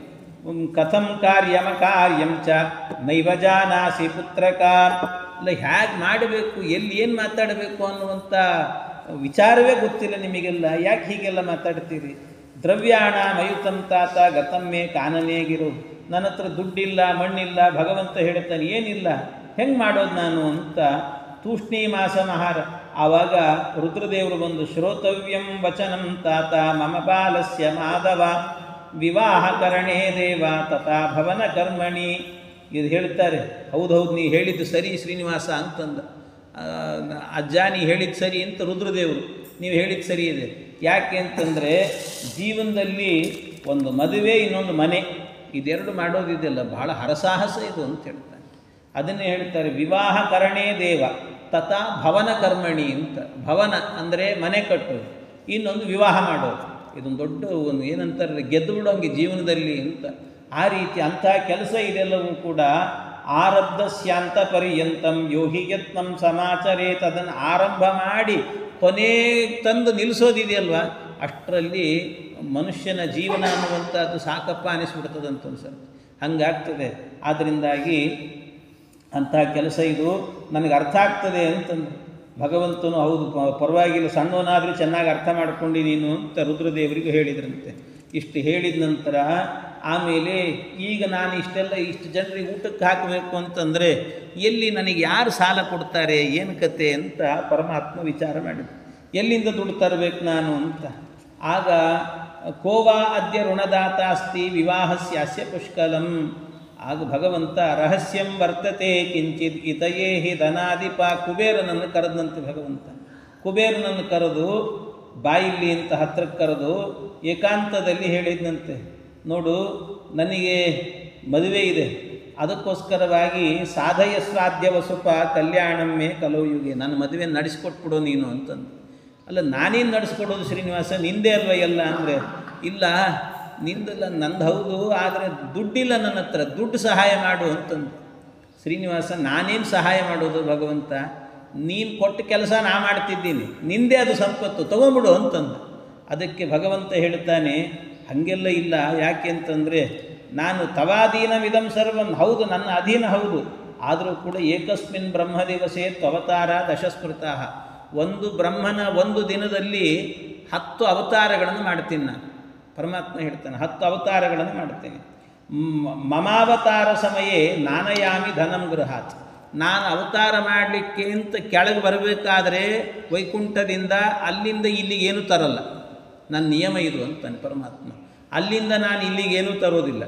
ಅಷ್ಟೇ ಅಲ್ಲ, ಭೂಗತಂಚ ಧನಂ ರಾಜನ್ ನೈವ ನೇಷ್ಯಾಮಿ ಮದ್ಗ್ರಹಂ. ಇಲ್ಲಿಂದ ಅಲ್ಲಿಗೇನು ತೊಗೊಂಡು ಹೋಗಲ್ಲ ನಾನು. ಆದ್ದರಿಂದ ಬರುವಾಗ ನಾನು ಅಲ್ಲಿಂದ ಏನೂ ತಂದಿಲ್ಲ, ಇಲ್ಲಿ ಏನಿರ್ತದೆ ಅದನ್ನು ಇಲ್ಲೇ ಮಾಡ್ತೀನಿ, ಇಲ್ಲೇ ಬಿಟ್ಟು ಹೋಗ್ತೀನಿ ನಾನು, ಮತ್ತು ತೊಗೊಂಡು ಹೋಗಲ್ಲ. ಅದಕ್ಕೋಸ್ಕರವಾಗಿ ನನ್ನ ಹತ್ರ ದುಡ್ಡಿಲ್ಲ. ಮತ್ತು ಅಲ್ಲ ನಿಂದೆ ಅಲ್ವ ಸಂಪತ್ತು ತೊಗೊಂಡ್ಬಿಡ್ಬೋದಲ್ಲ ಅಂದರೆ, ಅದು ನಂದಾಗಿದ್ದನ್ನು ಕೂಡ ನಾನು ತೊಗೊಳ್ಳಲಿ, ಇಲ್ಲಿ ಬಂದಾಗ ಇಲ್ಲಿಯಂತೆ ನಡ್ಕೊಳ್ತೇನೆ ನಾನು ಅಂತ ಭಗವಂತ ತಥಾವತಾರ ಮಾಕಂಕ್ಷನ್ ರಮತೇತ್ರ ರಮಯಾ ಸಹ ನಿಮಿತ್ತ ಮಾತ್ರಂ ದಾನಿತ್ವಂ ಧನಸ್ಯ ನರವಾಹನ. ನೀನು ನಿಮಿತ್ತ ಮಾತ್ರ ಅಷ್ಟೇ, ನೀನು ಸಾಲ ಕೊಡಲಿಕ್ಕೆ, ಅದಕ್ಕೆ ನೀನು ನಿಮಿತ್ತ ಮಾಡ್ಕೊಂಡಿದ್ದೀನಿ, ಮಾಡಿಕೊಟ್ಟು ಹೋಗು ಅಂತಂದು. ಆಯಿತು ಅಂತ ಹೇಳಿ ಸಾಲ ಕೊಡೋದು ಅಂತ ತೀರ್ಮಾನ ಆಯಿತು ಅಂತ. ಸಾಲ ಕೊಡೋದು ಅಂತ ತೀರ್ಮಾನ ಆದಾಗ ಬ್ರಹ್ಮದೇವರನ್ನು ಮಧ್ಯಸ್ಥಿಕೆ ಅಂತ ಇಟ್ಟರು. ಸಿಗ್ನೇಚರ್ ಮಾಡಬೇಕಲ್ಲ, ಇಬ್ಬರು ತೊಗೊಂಡಿದ್ದಾರೆ ಸಾಲ ಅಂತ ಹೇಳಿಬಿಟ್ಟು, ಅದಕ್ಕೆ ಮಧ್ಯಸ್ಥಿಕೆ ಅಂತ ಹೇಳಿ ಆ ಬ್ರಹ್ಮದೇವರನ್ನು ಇಟ್ಟರಂತೆ. ಋಣಗ್ರಾಹಿ ಶ್ರೀನಿವಾಸೋ ಧನದಾಯಿ ಧನೇಶ್ವರ ಆತ್ಮಕಾರ್ಯ ನಿಮಿತ್ತಂತೂ ಕಲ್ಯಾಣಾರ್ಥಂ ಕಲವು ಯುಗೆ. ಇದೆಲ್ಲ ಬರೀತಾ ಇದ್ದಾರೆ ಆ ಪತ್ರದಲ್ಲಿ. ಏನು ಅಂದರೆ ಋಣಗ್ರಾಹಿ ಶ್ರೀನಿವಾಸ, ಸಾಲ ತೆಗೆದುಕೊಂಡವನು ಶ್ರೀನಿವಾಸ ಅಂತೆ. ಕೊಟ್ಟವನು ಯಾರು ಅಂದರೆ ಧನದಾಯಿ ಧನೇಶ್ವರ, ಕುಬೇರ ಕೊಟ್ಟಿದ್ದಾನೆ. ಯಾಕೆ ತಗೊಂಡ ಇವನು ಸಾಲ ಅಂದರೆ ಆತ್ಮಕಾರ್ಯ ನಿಮಿತ್ತಂತೂ, ತನಗೋಸ್ಕರವಾಗಿ. ಏನು ಕಲ್ಯಾಣಾರ್ಥಂ ಕಲಿಯುಗದಲ್ಲಿ ಒಂದು ಕಲ್ಯಾಣ ಮಾಡಿಕೊಳ್ಬೇಕು ಅಂತ. ಯಾವತ್ತು ಇವನಿಗೆ ಮದುವೆ ಇರುವಂತಹದ್ದು ದಶಮಿ. ಈ ಸಾಲ ತಗೊಂಡದ್ದು ಯಾವತ್ತು ಅಂದರೆ ವೈಶಾಖೆ ಶುಕ್ಲ ಸಪ್ತಮ್ಯಾಂ ವಿಲಂಬೆ ಚೈವ ವತ್ಸರೆ. ವಿಲಂಬಿನಾಮ ಸಂವತ್ಸರ ವೈಶಾಖ ಶುದ್ಧ ಸಪ್ತಮಿ ದಿವಸ ಇದನ್ನು ಸ್ವೀಕಾರ ಮಾಡ್ತಿದ್ದಾನಂತೆ. ಏನು ತಗೊಂಡ? ನಿಷ್ಕಾಣಾಂ ರಾಮಮುದ್ರಾಣಾಂ ಲಕ್ಷಾಣಿ ಚತುರ್ದಶ. ರಾಮಮುದ್ರೆ, ರಾಮಟಂಕೆ ಅಂತ ಹೇಳ್ತಾರೆ ಆ ಕಾಲದಲ್ಲಿ. ಅಂಥ ರಾಮಟಂಕೆಗಳನ್ನಾಗಬೇಕಾದ್ರೆ ಬಹಳ ರಾಮಮುದ್ರೆ ಇರುವಂತಹ ರಾಮಟಂಕೆಗಳನ್ನು 14 ಲಕ್ಷ ರಾಮಟಂಕೆಯನ್ನು ತಗೊಂಡಂತೆ. 14 ಲಕ್ಷ. ಆ 14 ಲಕ್ಷ ರಾಮಟಂಕೆಗಳನ್ನು ತೆಗೆದುಕೊಂಡು ಅದನ್ನೇನು ಮಾಡಿದ? ದ್ರವ್ಯಂ ದತ್ತಂ ಧನೇಶೇನ ವೃದ್ಧಿಗ್ರಹಣ ಕಾರಣಾತ್ ಎಲ್ಲ ಕೊಟ್ಟಿದ್ದಾನೆ. ಇದನ್ನೆಲ್ಲ ತಗೊಂಡು ವಿವಾಹದ ವ್ಯವಸ್ಥೆ ಮಾಡಿರಿ ಅಂತ ವಿವಾಹ ವರ್ಷ ಆರಭ್ಯ ಸಹಸ್ರಾಂತೆ ಧನಂ ಪುನಃ. ಇನ್ನು ಇದನ್ನೆಲ್ಲ ವಾಪಸ್ ಕೊಡೋದು ಶ್ರೀನಿವಾಸನಿಗೆ ಇವನು ಕೊಟ್ಟಿದ್ದಾನೆ. ಬಡ್ಡಿ ಸಮೇತವಾಗಿ ಮೂಲಧನವನ್ನು ಹಿಂದೆ ಕೊಡಬೇಕು ಅಂತ ಪರಸ್ಪರವಾಗಿ ಅಂದರೆ ಮದುವೆ ವರ್ಷದಿಂದ ಆರಂಭ ಮಾಡಿ ಕಲಿಯುಗದಲ್ಲಿ 1000 ವರ್ಷಗಳು ಕಳೆಯುವಾಗ ಈ 14 ಲಕ್ಷ ರಾಮಟಂಕೆಯನ್ನು ಕೊಡ್ತೇನೆ ಅಂತ ಒಪ್ಪಂದ ಮಾಡಿದಂತೆ. ಇಷ್ಟು ಒಪ್ಪಂದವನ್ನು ಮಾಡಿಕೊಂಡು ಲಿಖಿತ್ವ ತತ್ಕರೇ ದತ್ವ ಧನೇಶಂ ಚಾಬ್ರವೀದ್ಧರಿ. ಇಷ್ಟೆಲ್ಲ ಕೊಟ್ಟರಲ್ಲ. ಕೊಟ್ಟಾದ ನಂತರ ಇದಕ್ಕೆ ಸಾಕ್ಷಿ ಯಾರು ಅಂದರೆ ಏಕಸಾಕ್ಷಿ ಚತುರ್ವಕ್ತರು. ಅದಕ್ಕೆ ಚತುರ್ವಕ್ರ ಬ್ರಹ್ಮನೇ ಸಾಕ್ಷಿ, ಅವನೊಂದು ಸಹಿ ಹಾಕಿದ್ನಂತೆ. ದ್ವಿತೀಯಸ್ತು ತ್ರಿಲೋಚನ. ಎರಡನೇ ಸಾಕ್ಷಿ ಯಾರು ಅಂತಂದರೆ ರುದ್ರದೇವರು, ಅದಕ್ಕೆ ಎರಡನೇ ಸಾಕ್ಷಿ ಅಂತೆ. ಇನ್ನು ಮೂರನೇ ಸಾಕ್ಷಿ ಯಾರು ಅಂದರೆ ಅಶ್ವತ್ಥರಾಜ. ಅಶ್ವತ್ಥರಾಜ ಸಾಕ್ಷಿ ಅಂತ. ತೃತೀಯೋ ಅಶ್ವತ್ಥ ವೃಕ್ಷ ಇತ್ತು, ಅದರ ಅಭಿಮಾನಿ. ಅಶ್ವತ್ಥರಾಜಸ್ತು ವೇತ್ತಿ ಸರ್ವಮಿದಂ ದೃಢಂ. ಇದೆಲ್ಲ ಅವರೇ ಸಾಕ್ಷಿ ಅಂತ ಇಷ್ಟೆಲ್ಲ ಪತ್ರವನ್ನು ಬರೆಸ್ಕೊಂಡ್ರಂತೆ. ಈಗಲೂ ಕೂಡ ಏನು ಮಾಡ್ತಾರೆ ಅಂದರೆ ತಿರುಪತಿ ಕ್ಷೇತ್ರದಲ್ಲಿ ಈ ಪತ್ರವನ್ನು ಹಾಗಾಗಿ ಇದು ಋಣ ತೀರ್ತದೆ ಅಂತ ಹೇಳ್ತೀವಲ್ಲ, ಅಂದರೆ ಇಷ್ಟು ದಿವಸ ಆಯಿತು ಅಂದರೆ ಒಂದು ಸರ್ತಿ ಅವನಿಗೆ ಬಡ್ಡಿ ಕೊಟ್ಟಿವಿ ಅಂತ. ಬಡ್ಡಿ ಅಂದರೆ ಏನು, ಅಲ್ಲಿ ಭಕ್ತರಿಗೋಸ್ಕರನೇ ಖರ್ಚು ಮಾಡೋದು. ಅದನ್ನು ಇಷ್ಟಿಷ್ಟಾಗಿದೆ ಅಂತ ಅಲ್ಲಿ ದುಡ್ಡು ಎಣಿಸ್ತಿರ್ತಾರೆ ತಿರುಮಲದಲ್ಲಿ. ಆ ದುಡ್ಡೆಲ್ಲ ಎಣಿಸಿದ ನಂತರ ಯಾರಾದರೂ ಒಬ್ಬರು ಬಂದಿರ್ತಾರೆ, ಅವ್ರ ಹತ್ರ ಸಿಗ್ನೇಚರ್ ತೊಗೊಳ್ತಾರೆ, ಒಂದು ಸಿಗ್ನೇಚರ್ ತೊಗೊಳ್ತಾರೆ. ಆಗ ಬ್ರಹ್ಮದೇವರು ಹಾಕಿದ್ರಂತೆ ಸಿಗ್ನೇಚರ್, ಹೌದು ಇಷ್ಟು ಕೊಡ್ತಾ ಇದ್ದೀವಿ ಅದು ಇದು ಅಂತ ಹೇಳ್ಬಿಟ್ಟು ಅದಕ್ಕೆ ಸಾಕ್ಷಿಯಾಗಿ. ಹಾಗೆ ಈಗಲೂ ಕೂಡ ಅದನ್ನು ಆ ಪದ್ಧತಿ ಏನಿದೆ ಆ ಕಾಲದ್ದು ಅದನ್ನು ಹಾಗೆ ಉಳಿಸ್ಕೊಂಡು ಹೋಗ್ತಿದ್ದಾರೆ ಈಗಲೂ ಕೂಡ. ಹಾಗಾಗಿ ಈ ರೀತಿ ಸಿಗ್ನೇಚರ್ ತೊಗೊಳ್ತಿರ್ತಾರೆ. ಅದು ಯಾರು ಮಾಡ್ತಾರೆ ಸಿಗ್ನೇಚರು ಅಂದರೆ ಬಂದು ಭಕ್ತರೇನಿರ್ತಾರೆ, ದರ್ಶನಕ್ಕೆ ಬರ್ತಿರ್ತಾರಲ್ಲ, ಬಂದಂಥ ಭಕ್ತರೇನೇ ಆ ಸಿಗ್ನೇಚರ್ ಮಾಡ್ತಾರೆ. ಆ ಸಿಗ್ನೇಚರ್ ಮಾಡೋದು ಭಕ್ತರೇ ಮಾಡೋದು. ಯಾರೋ ಒಬ್ಬರು ಕರೀತಾರೆ, ಬಂದಿರ್ತಾರೆ, ಸಾವಿರಾರು ಜನ, ಕೋಟಿಗಟ್ಟೆ ಜನ ಇರ್ತಾರೆ, ಒಬ್ಬರನ್ನ ಕರೀತಾರೆ, ಬರ್ರಿ ಇಲ್ಲಿ ಅಂತ ಒಂದು ಸಿಗ್ನೇಚರ್ ಹಾಕ್ಸ್ಕೊಂಡು ಕಳಿಸ್ತಾರೆ. ಅಷ್ಟೇ ಮಾಡೋದು, ಅಷ್ಟು. ಅದು ಅಂದರೆ ಅದೊಂದು ಸಾಕ್ಷಿ ಅಂತ ಅರ್ಥ. ಹಾಗೆ ಈಗಲೂ ನಡೀತದೆ ಇದೆಲ್ಲವೂ ಕೂಡ. ಇದು ನನಗೆ ಹೇಗೆ ಗೊತ್ತು ಅಂದರೆ ಆ ಅದೃಷ್ಟ ಒಂದು ಸರ್ತಿ ನನಗೆ ಬಂದಿತ್ತು. ಅದು ಎಲ್ಲೋ ದರ್ಶನಕ್ಕೆ ಹೋಗ್ತಾ ಇದ್ದೆ ತಿರುಪತಿಯಲ್ಲಿ, ಆವಾಗ ವಿದ್ಯಾಪೀಠದಲ್ಲಿ ಓದ್ತಿರುವಾಗ ಆವಾಗ ಇಂಥ ಒಂದು ದರ್ಶನದ ಇದಕ್ಕೆ ಹೋದಾಗ ಈ ಕರೆದು ಇದನ್ನು ಸಿಗ್ನೇಚರ್ ಮಾಡಿಸ್ಕೊಂಡಿದ್ರಲ್ಲಿ. ಏನು ಅಂತ ಕೇಳಿದಾಗ ಇದನ್ನೆಲ್ಲ ಹೇಳಿದ್ರು ಅವಾಗ ಅವರು, ನನಗೂ ಗೊತ್ತಿರಲಿಲ್ಲ. ಅಂತೂ ಇದು ಧನಂ ದೇಹಿ ಧನೇಶಾನ ಪತ್ರೇ ಲಿಖಿತ ಮಾತ್ರಕಂ. ಇದೆಲ್ಲ ಇದೇ ರೀತಿ ಆಯಿತು, ಬರೋದದ್ದಾಯಿತು. ಬರೀ ಪತ್ರ ಬರೆಸ್ಕೊಂಡ್ರೆ ಸಾಕಾಗಲ್ಲ, ದುಡ್ಡು ಕೊಡು ಅಂತ ಕೇಳಿದ. ದುಡ್ಡು ಕೊಟ್ಟರು ಇವರು. ದುಡ್ಡು ಕೊಟ್ಟಾದ ನಂತರ ಆಮೇಲೆ ಹೇಳಿದ ಶ್ರೀನಿವಾಸ, ಅಕ್ಕಿ ಬೇಳೆ ಏನೇನು ಬೇಕಪ್ಪ ಎಲ್ಲ ತೊಗೊಂಡು ಬರ್ರಿ ಅಂತ. ಆನೀಯತಾಂ ತಂಡುಲಂಚ ಮಿತಂ ಪ್ರಸ್ಥೈರ್ಧನೇಶ್ವರ ಮಾಷಾದಿಕಂಚ ಮುದ್ಗಾದೀನ್ ವಸ್ತೂನೀಹ ಸಮಾನಯ. ಮುದ್ಗಾನ್ನ ಆಗಬೇಕು, ಎಲ್ಲ ಒಂದೊಂದು ಬಗೆಯಾಗಿರುವಂಥದ್ದೆಲ್ಲ ಅಡಿಗೆ ಆಗಬೇಕು, ತೊಗೊಂಬರ್ರಿ ಅಂತ. ಗುಡ ತೈಲ ಮಧು ಕ್ಷೀರ ಶರ್ಕರಾಜ್ಯದ ದೀನಿಚ ಎಲ್ಲ ತೊಗೊಂಡು ಬನ್ನಿ ಅಂತ ಪದಾರ್ಥಗಳನ್ನು ಲಿಸ್ಟ್ ಹೇಳ್ತಾರೆ. ಅಡಿಗೆಯವ್ರು ಲಿಸ್ಟ್ ಹೇಳ್ತಾರಲ್ಲ, ಹಾಗೆ ಲಿಸ್ಟ್ ಹೇಳಿಬಿಡ್ತಾನೆ ಶ್ರೀನಿವಾಸ ಏನೇನು ತರಬೇಕು ಅಂತ. ತಿಲ ಹಿಂಗು ಮರೀಚ್ಯಾದಿ ಜೀರ ಸರ್ಷಪ ಮೇಥಿಕಾನ್. ತಿಲ ಎಳ್ಳು ತೊಗೊಂಬರ್ರಿ ಇಂದ, ಹಿಂಗು ಬೇಕು ಅಂತ ಒಗ್ಗರಣೆಗೆ ಹಾಕಲಿಕ್ಕೆ ಅಂತ. ಆಮೇಲೆ ಜೀರ ಅಂದರೆ ಜೀರಿಗೆ ತರಬೇಕು ಅಂತ. ಸರ್ಷಪ ಅಂದರೆ ಈ ಸಾಸಿವೆ ತರಬೇಕು ಅಂತಂದ. ಹರಿದ್ರಾಕ್ತಾನೆ, ಹರಿದ್ರ ಅಂದರೆ ಅರ್ಶಿನ ತೊಗೊಂಡು ಬರ್ರಿ ಅಂತ ಹೇಳಿದ. ಹೀಗೆಲ್ಲ ಒಂದೊಂದೊಂದು ಹೇಳ್ತಾ, ಮತ್ತು ಅಷ್ಟೇ ಅಲ್ಲ, ಜೊತೆಗೆ ಬ್ರಾಹ್ಮಣರು ಬಂದಿರ್ತಾರೆ, ಬಂದಂಥ ಬ್ರಾಹ್ಮಣರನ್ನು ಖಾಲಿ ಕೈಲಿ ಕಳಿಸ್ಬಾರ್ದು, ಅವರಿಗೆಲ್ಲ ಒಂದೇನಾದರೂ ಪಂಚೆ ಸೀರೆ ಅಂತ ಕೊಡಬೇಕು, ಅದನ್ನು ತೊಗೊಂಡು ಬನ್ನಿ ಅಂತ. ವಸ್ತ್ರಾಣಿ ದ್ವಿಜ ಯೋಷಿತಾಂ, ದ್ವಿಜರಿಗೆ ಮತ್ತು ಯೋಷಿತ್ ಅಂದರೆ ಅವ್ರ ಹೆಂಡಂದ್ರಿಗೂ ಕೂಡ ಕೊಡಬೇಕು, ಎರಡೂ ತೊಗೊಂಬರಬೇಕು ಅಂತ ಇಷ್ಟೆಲ್ಲ ಹೇಳಿ ಕಳಿಸಿದಂತೆ. ದೇವಾನಾಂ ಉತ್ತರೀಯಾಣಿ, ಅದರಲ್ಲೂ ಕೂಡ ತಾರತಮ್ಯ ಇರಬೇಕು. ದೇವತೆಗಳಿದ್ದರೆ ಅವರಿಗೆಲ್ಲ ಉತ್ತರೀಯವನ್ನು ಕೊಡಬೇಕು ಜೊತೆಗೆ. ಹಾಗಾಗಿ ದೇವಸ್ತ್ರೀಣಾಂ ದುಕೂಲಕಾನ್, ದೇವತಾ ಸ್ತ್ರೀಯರಿದ್ದರು ಅಂತಾದರೆ ಅವರಿಗೆ ಜೊತೆಗೇನಾಗಬೇಕಂತೆ ಒಂದು ದುಕೂಲ ಅಂದರೆ ಬ್ಲೌಸ್ ಪೀಸನ್ನು ಕೂಡ ಕೊಡಬೇಕು, ಚೆನ್ನಾಗಿರುವಂಥದ್ದು. ಹೀಗೆಲ್ಲ ತರಬೇಕು. ಆಮೇಲೆ ಊಟ ಆದಮೇಲೆ ಎಲೆಡಿಕೆ ಇಲ್ಲ ಅಂದರೆ ಬೈತಾರೆ, ಅದು ಒಂದು ರೆಡಿ ಇರಲಿ ಅಂತ. ಕೂಗಿ ಫಲಾನಿ ದಿವ್ಯಾನಿ ನಾಗವಲ್ಲಿ ದಲಾನಿ ಚ, ಅದು ಇರಬೇಕು. ಬರೀ ಅಷ್ಟೇ ಇದ್ರೆ ಸಾಕಾಗಲ್ಲ, ನಾನೇ ಹೇಳ್ತಿರ್ತೀನಿ. ಏಲಕ್ಕಿ, ಲವಂಗ, ಕರ್ಪೂರ ಎಲ್ಲ ಏಲ ಲವಂಗ ಕರ್ಪೂರ ಮೃಗನಾಭಿರಸಂ ತಥಾ. ಆಮೇಲೆ ಮರ್ತು ಬಿಟ್ಟಿರೋ ಮದುವೆಗೆ ಅಂತ ಹೇಳಿಬಿಟ್ಟು ಗಂಡಿನ ಕಡೆಯಿಂದಲೇ ಒಂದು ತಾಳಿ ಕೊಡಬೇಕು ನಾವು, ಅದನ್ನು ಮರ್ತು ಬಿಟ್ರೆ ಕಷ್ಟ. ಮಾಂಗಲ್ಯ ತಂತುಂ ಕನ್ಯಾರ್ಥಂ, ಅದನ್ನು ತೊಗೊಂಡು ಬನ್ನಿ ಅಂತಂದ. ಮತ್ತಷ್ಟೇ ಅಲ್ಲಪ್ಪ, ಜೊತೆಗೆ ನಾನು ಹೆಣ್ಣಿಗೆ ಒಂದು ಕಾಲುಂಗುರ ಹಾಕಬೇಕು, ಕಾಲುಂಗುರವನ್ನು ತೊಗೊಂಡು ಬನ್ನಿ ಅಂತಂದ. ಪಾದಾಂಗುಷ್ಟಾದಿ ಮುದ್ರಿಕಾಂ, ಆಮೇಲೆ ಇಷ್ಟು ಕೊಟ್ಟಿರ್ತೀನಿ, ಬರೀ ಕಾಲಿಗೆ ಬೆಳ್ಳಿ ಉಂಗುರ ಹಾಕಿಬಿಟ್ರು ಅಂತ ಅಂದ್ಕೊಂಡು ಬೈಕೊಂಡ್ರೆ ಕಷ್ಟ, ಒಂದು ಬಂಗಾರದ ಉಂಗುರನೂ ಹಾಕ್ಕೊಂಡಂತೆ, ಅದನ್ನು ತೊಗೊಂಡು ಬನ್ನಿ ಅಂತ. ಹಸ್ತ ಅಂಗುಲೀಯ ಕಮ್ಮೇದ್ಯ ಕುಬೇರ ಕುರು ಶೀಘ್ರತಃ, ಇಷ್ಟೆಲ್ಲ ಗೊತ್ತಾಯ್ತಲ್ಲ, ತೊಗೊಂಬಂದ್ಬಿಡು ನೀನು ಇದನ್ನು ಅಂತ ಹೇಳಿ ಕಳಿಸಿದ್ನಂತೆ. ಇಷ್ಟು ಹೇಳಿ ಕಳಿಸಿದ ಕೂಡಲೇ ತ್ವತ್ಪ್ರಸಾದೇನ ಗೋವಿಂದ ಸರ್ವಂ ಸಜ್ಜೀಕೃತಂ ಮಯ, ಅವನು ಒಂದು ಕ್ಷಣದಲ್ಲೇನೆ ಹೋಗಿ ಎಲ್ಲ ವ್ಯವಸ್ಥೆ ಮಾಡ್ಕೊಂಬಂದ. ಸ್ವಾಮಿ ನಿನ್ನ ಅನುಗ್ರಹದಿಂದ ಎಲ್ಲ ಮಾಡಿಬಿಟ್ಟಿದ್ದೀನಂತೆ, ಇನ್ನೇನಿಲ್ಲ ತರುವಂಥದ್ದು ಎಲ್ಲ ತಂದುಬಿಟ್ಟೀನಿ ಅಂತಂದ. ಹಾಗಾದರೆ ಎಲ್ಲ ಅಡಿಗೆ ನಡೀಲಿ ಅಂತ ಅಡಿಗೆ ವ್ಯವಸ್ಥೆ ಮಾಡಿರಿ ಅಂತ. ಅದಕ್ಕೆ ಅಗ್ನಿ ಓಡಿ ಬಂದು ಹೇಳಿದಂತೆ, ಸ್ವಾಮಿ ಶ್ರೀನಿವಾಸ, ನಿನ್ನ ಮದುವೆಗೆ ಅಂತ ಹೇಳಿಬಿಟ್ಟು ಇಡೀ ಬ್ರಹ್ಮಾಂಡದಲ್ಲಿರುವವರು ಎಲ್ಲರೂ ಕೂಡ ಈ ಕ್ಷೇತ್ರಕ್ಕೆ ಬಂದು ಕೂತಿದ್ದಾರೆ. ಈಗ ಎಷ್ಟು ಮಂದಿಗೆ ಅಡಿಗೆ ಮಾಡಬೇಕು, ಏನು ಕತೆ ನನಗೆ ಅರ್ಥ ಆಗ್ತಿಲ್ಲ. ಕೋಟಿಗಟ್ಟಲೆ ಬಂದಿದ್ದಾರೆ, ಎಷ್ಟೋ ಕೋಟಿಗಟ್ಟಲೆ ಬಂದ್ಬಿಟ್ಟಿದ್ದಾರೆ ಜನಗಳು.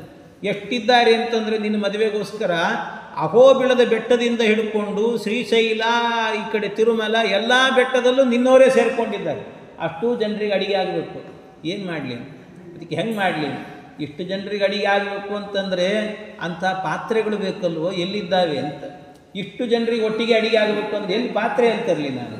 ಪಾತ್ರೆ ಕಷ್ಟ ಇದೆಯಲ್ಲ ಅಂತಂದರೆ ಅದಕ್ಕೆ ಭಗವಂತ ಹೇಳ್ತಾನೆ, ಅಲ್ಲೋ ನನ್ನ ಮದುವೆಗೆ ಎಷ್ಟು ಕಷ್ಟ ಬಂದಿದೆಯಲ್ಲೋ ಅಂತ. ನಾವು ಬೇರೆ ಯಾರಿಗಾದ್ರೂ ಇಷ್ಟು ಕಷ್ಟ ಆಗಿರ್ತದೋ ಇಲ್ಲೋ, ನನ್ನ ಮದುವೆಯಲ್ಲೇ ಎಷ್ಟು ಕಷ್ಟ ಆಯ್ತಲ್ಲೋ.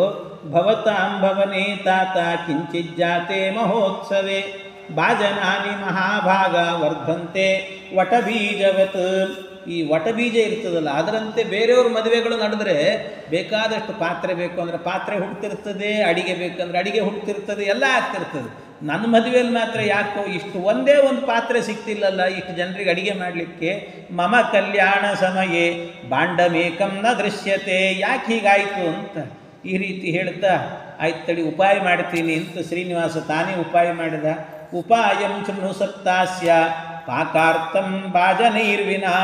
ಅದಕ್ಕೆ ನಿನಗೆ ಪಾತ್ರೆ ಇಲ್ಲದೆ ಅಡಿಗೆ ಮಾಡೋದನ್ನು ಹೇಳ್ಕೊಡ್ತೀನಿ ಅಂತಂದು. ಪಾತ್ರೆ ಇಲ್ಲದೆ ಅಡಿಗೆ ಹೇಗೋ ಮಾಡೋದು ಅಂದರೆ ಅದಕ್ಕೆ ಪರಮಾತ್ಮ ವ್ಯವಸ್ಥೆ ಮಾಡಿದ್ನಂತೆ. ಒಂದು ಕೆಲಸ ಮಾಡು, ಈ ಏನು ಸ್ವಾಮಿ ಪುಷ್ಕರಣಿ ತೀರ್ಥ ಇದೆಯಲ್ಲ, ಆ ತೀರ್ಥದಲ್ಲೇ ಅನ್ನ ಮಾಡಿಬಿಡು ಅಂತಂದಂತೆ. ಅದನ್ನೇ ಅನ್ನದ ಪಾತ್ರೆ ಅಂತ ತಿಳ್ಕೊಂಬಿಡು. ಅಲ್ಲೋ ಮತ್ತು ಕೆಳಗೆ ಒಲೆ ಹಚ್ಚೋದು ಹೆಂಗೆ? ನೀನು ಅಗ್ನಿ ಕೆಳಗೆ ಹೋಗಿ ನೀನೇ ಕೂತ್ಬಿಡು ಅಂತಂದು. ನೀನೇ ಕೆಳಗೆ ಹೋಗಿ ಕೂತ್ಬಿಡು, ಒಂದೊಂದು ರೂಪದಿಂದ ಒಂದೊಂದು ಕಡೆ ಕೂತ್ಬಿಡೋದು ಅಂತ. ಅದಕ್ಕೆ ಹೋಗಿ ಕೂತ್ಬಿಡು ಅಂತ.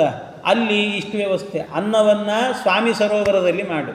ಆಮೇಲೆ ತವ್ಯ ಇರ್ತದಲ್ಲ, ತವ್ಯೆಯನ್ನು ಪಾಪವಿನಾಶಿನಿ ತೀರ್ಥದಲ್ಲಿ ಅಲ್ಲಿ ಮಾಡು ಅಂತ ಹೇಳಿದ್ನಂತೆ. ಆಮೇಲೆ ಇನ್ನು ಪರಮಾನ್ನ ಮಾಡಬೇಕಲ್ಲ, ಪರಮಾನ್ನವನ್ನು ಎಲ್ಲಿ ಮಾಡಬೇಕು ಅಂತಂದರೆ ವಿಯದ್ ಗಂಗಾ ಜಲೇ ವನ್ಯೇ ಪರಮಾನ್ನಂ ಗುಡಾನ್ವಿತಂ. ಎರಡು ಪರಮಾನ್ನವನ್ನು ಮಾಡೋದು. ಪರಮಾನ್ನ ಅಂತ ಹೇಳಿದರೆ ಎರಡಿದೆ, ಒಂದು ಪಾಯಸ ಅಂತ, ಇನ್ನೊಂದು ಪರಮಾನ್ನ ಅಂತ. ಪಾಯಸ ಪರಮಾನ್ನ ಅಂದರೆ ವ್ಯತ್ಯಾಸ ಏನು ಗೊತ್ತಾ? ಪರಮಾನ್ನ ಅಂತ ಹೇಳಿದರೆ ಅದಕ್ಕೆ ಬೆಲ್ಲ ಹಾಕ್ತಾರೆ. ಬೆಲ್ಲ ಹಾಕಿ ಮತ್ತು ಅದಕ್ಕೆ ಇನ್ನೊಂದು ಮಾಡೋದೇನು ಅಂದರೆ ಕಾಯಿ ಹಾಲು ಇರ್ತದಲ್ಲ, ಕಾಯಿಯನ್ನು ತುರಿದು ಅದರ ಹಾಲು ತೆಗೆದು ಅದನ್ನು ಹಾಕಿ ಮಾಡಿದರು ಅಂತ ಆದರೆ ಅದು ಪರಮಾನ್ನ ಅಂತ ಲೆಕ್ಕ. ಮಾಮೂಲು ಆಕಳ ಹಾಲು ಅಥವಾ ಬೇರೆ ಬರೀ ನೀರು ಇಂಥದ್ದೆಲ್ಲ ಹಾಕಿ ಸಕ್ಕರೆನೋ ಬೆಲ್ಲನೋ ಏನು ಬೇಕಾದ್ರೂ ಹಾಕಿದರೂ ಕೂಡ ಅದನ್ನು ಪಾಯಸ ಅಂತ ಕರೀತಾರೆ. ಹೀಗೆ ಇವನ ಮದುವೆಯಲ್ಲಿ ಪರಮಾನ್ನ ಮಾಡು ಅಂತ ಹೇಳಿದ್ನಂತೆ ಶ್ರೀನಿವಾಸ. ಪರಮಾನ್ನವನ್ನು ಮಾಡಿಸಿದ. ಪರಮಾನ್ನಂ ಗುಡಾನ್ವಿತಂ. ಆಮೇಲೆ ದೇವತೀರ್ಥದಲ್ಲಿ ಸಣ್ಣ ಸಣ್ಣ ಪಲ್ಯ ಮಾಡಿರಿ ಅಂತಂದು. ದೇವತೀರ್ಥದಲ್ಲಿ ಪಲ್ಯ ಆಗಬೇಕು, ಎರಡು ರೀತಿಯ ಪಲ್ಯ ಆಗಲಿ ಅಂತಂದ. ಆಮೇಲೆ ತುಂಬು ತೀರ್ಥೇ ಘೃತಂ ತಥಾ. ತುಪ್ಪ ಬೇಕಾಗ್ತದೆ ಬ್ರಾಹ್ಮಣರಿಗೆ, ಚೆನ್ನಾಗಿ ಬಡಿಸ್ಬೇಕು. ಅದಕ್ಕೆ ಒಂದು ತುಂಬುರು ತೀರ್ಥ ಇದೆಯಲ್ಲ, ಆ ತೀರ್ಥದ ತುಂಬ ಬರೀ ತುಪ್ಪನೇ ತುಂಬಿಟ್ಬಿಡ್ರಿ ಅಂತಂದ. ಅಲ್ಲಿ ತುಪ್ಪದ ವ್ಯವಸ್ಥೆ ಮಾಡಿರಿ. ಕುಮಾರಧಾರಿಕಾ ತೀರ್ಥೆ ಭಕ್ಷ್ಯಾಣಿ ವಿವಿಧಾನಿ ಚ.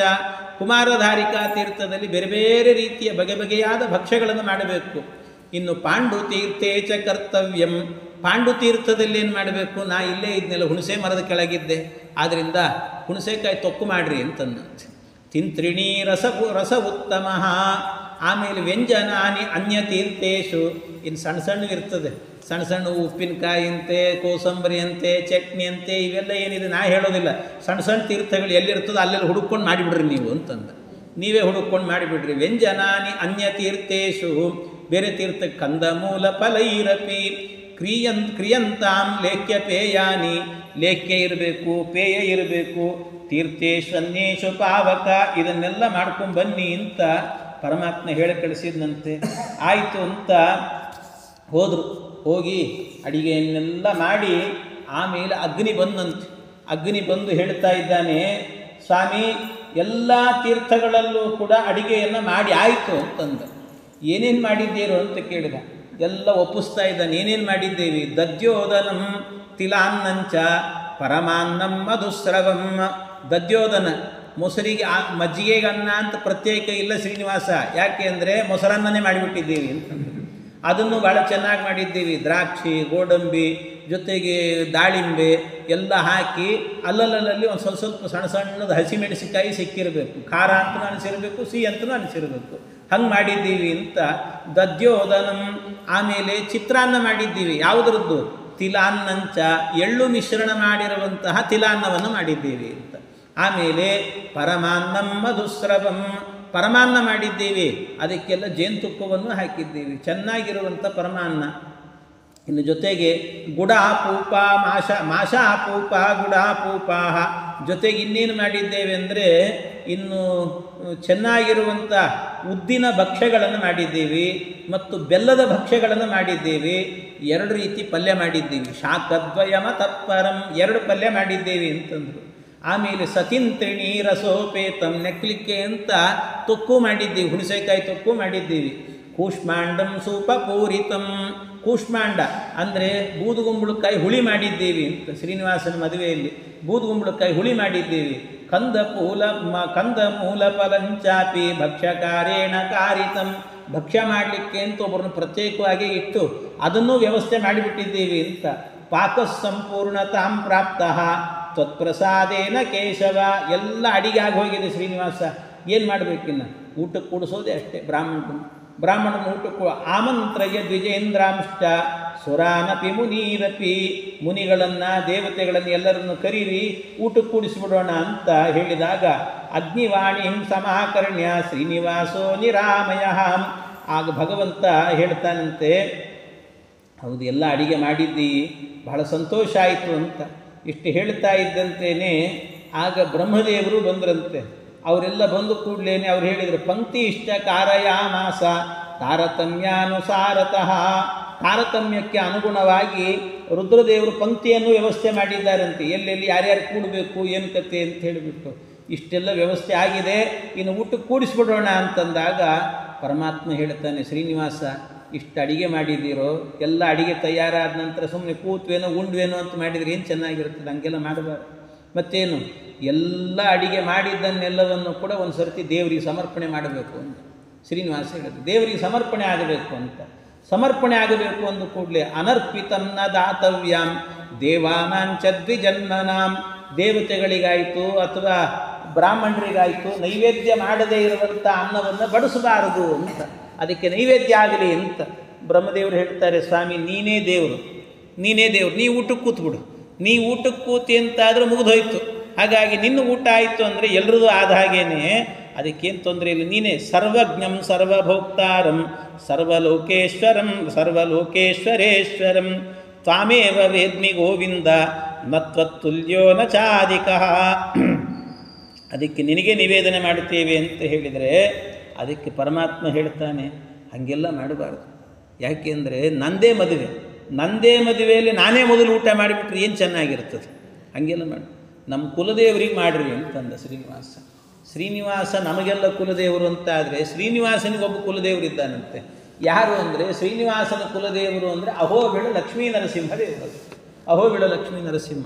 ಆದ್ದರಿಂದ ದೇವತೆಗಳಿಗೆ ಕೊಡಬೇಕಾದ್ರೆ ಇದು ನರಸಿಂಹನ ಪ್ರಸಾದ ಅಂತ ಹಾಕಬೇಕು ಅಂತಾನೆ ಶ್ರೀನಿವಾಸ. ನರಸಿಂಹನಿಗೆ ನೈವೇದ್ಯ ಮಾಡಿದ್ದೀವಿ, ಶ್ರೀನಿವಾಸನಿಗೆ ನೈವೇದ್ಯ ಮಾಡಿದ್ದೀವಿ ಅಂತ ಬಿಡಬಾರ್ದು. ಮತ್ತೆ ಅದಕ್ಕೆ ನರಸಿಂಹನ ನೈವೇದ್ಯ ಅಂತ ಅವರಿಗೆ ಹಾಕಬೇಕು.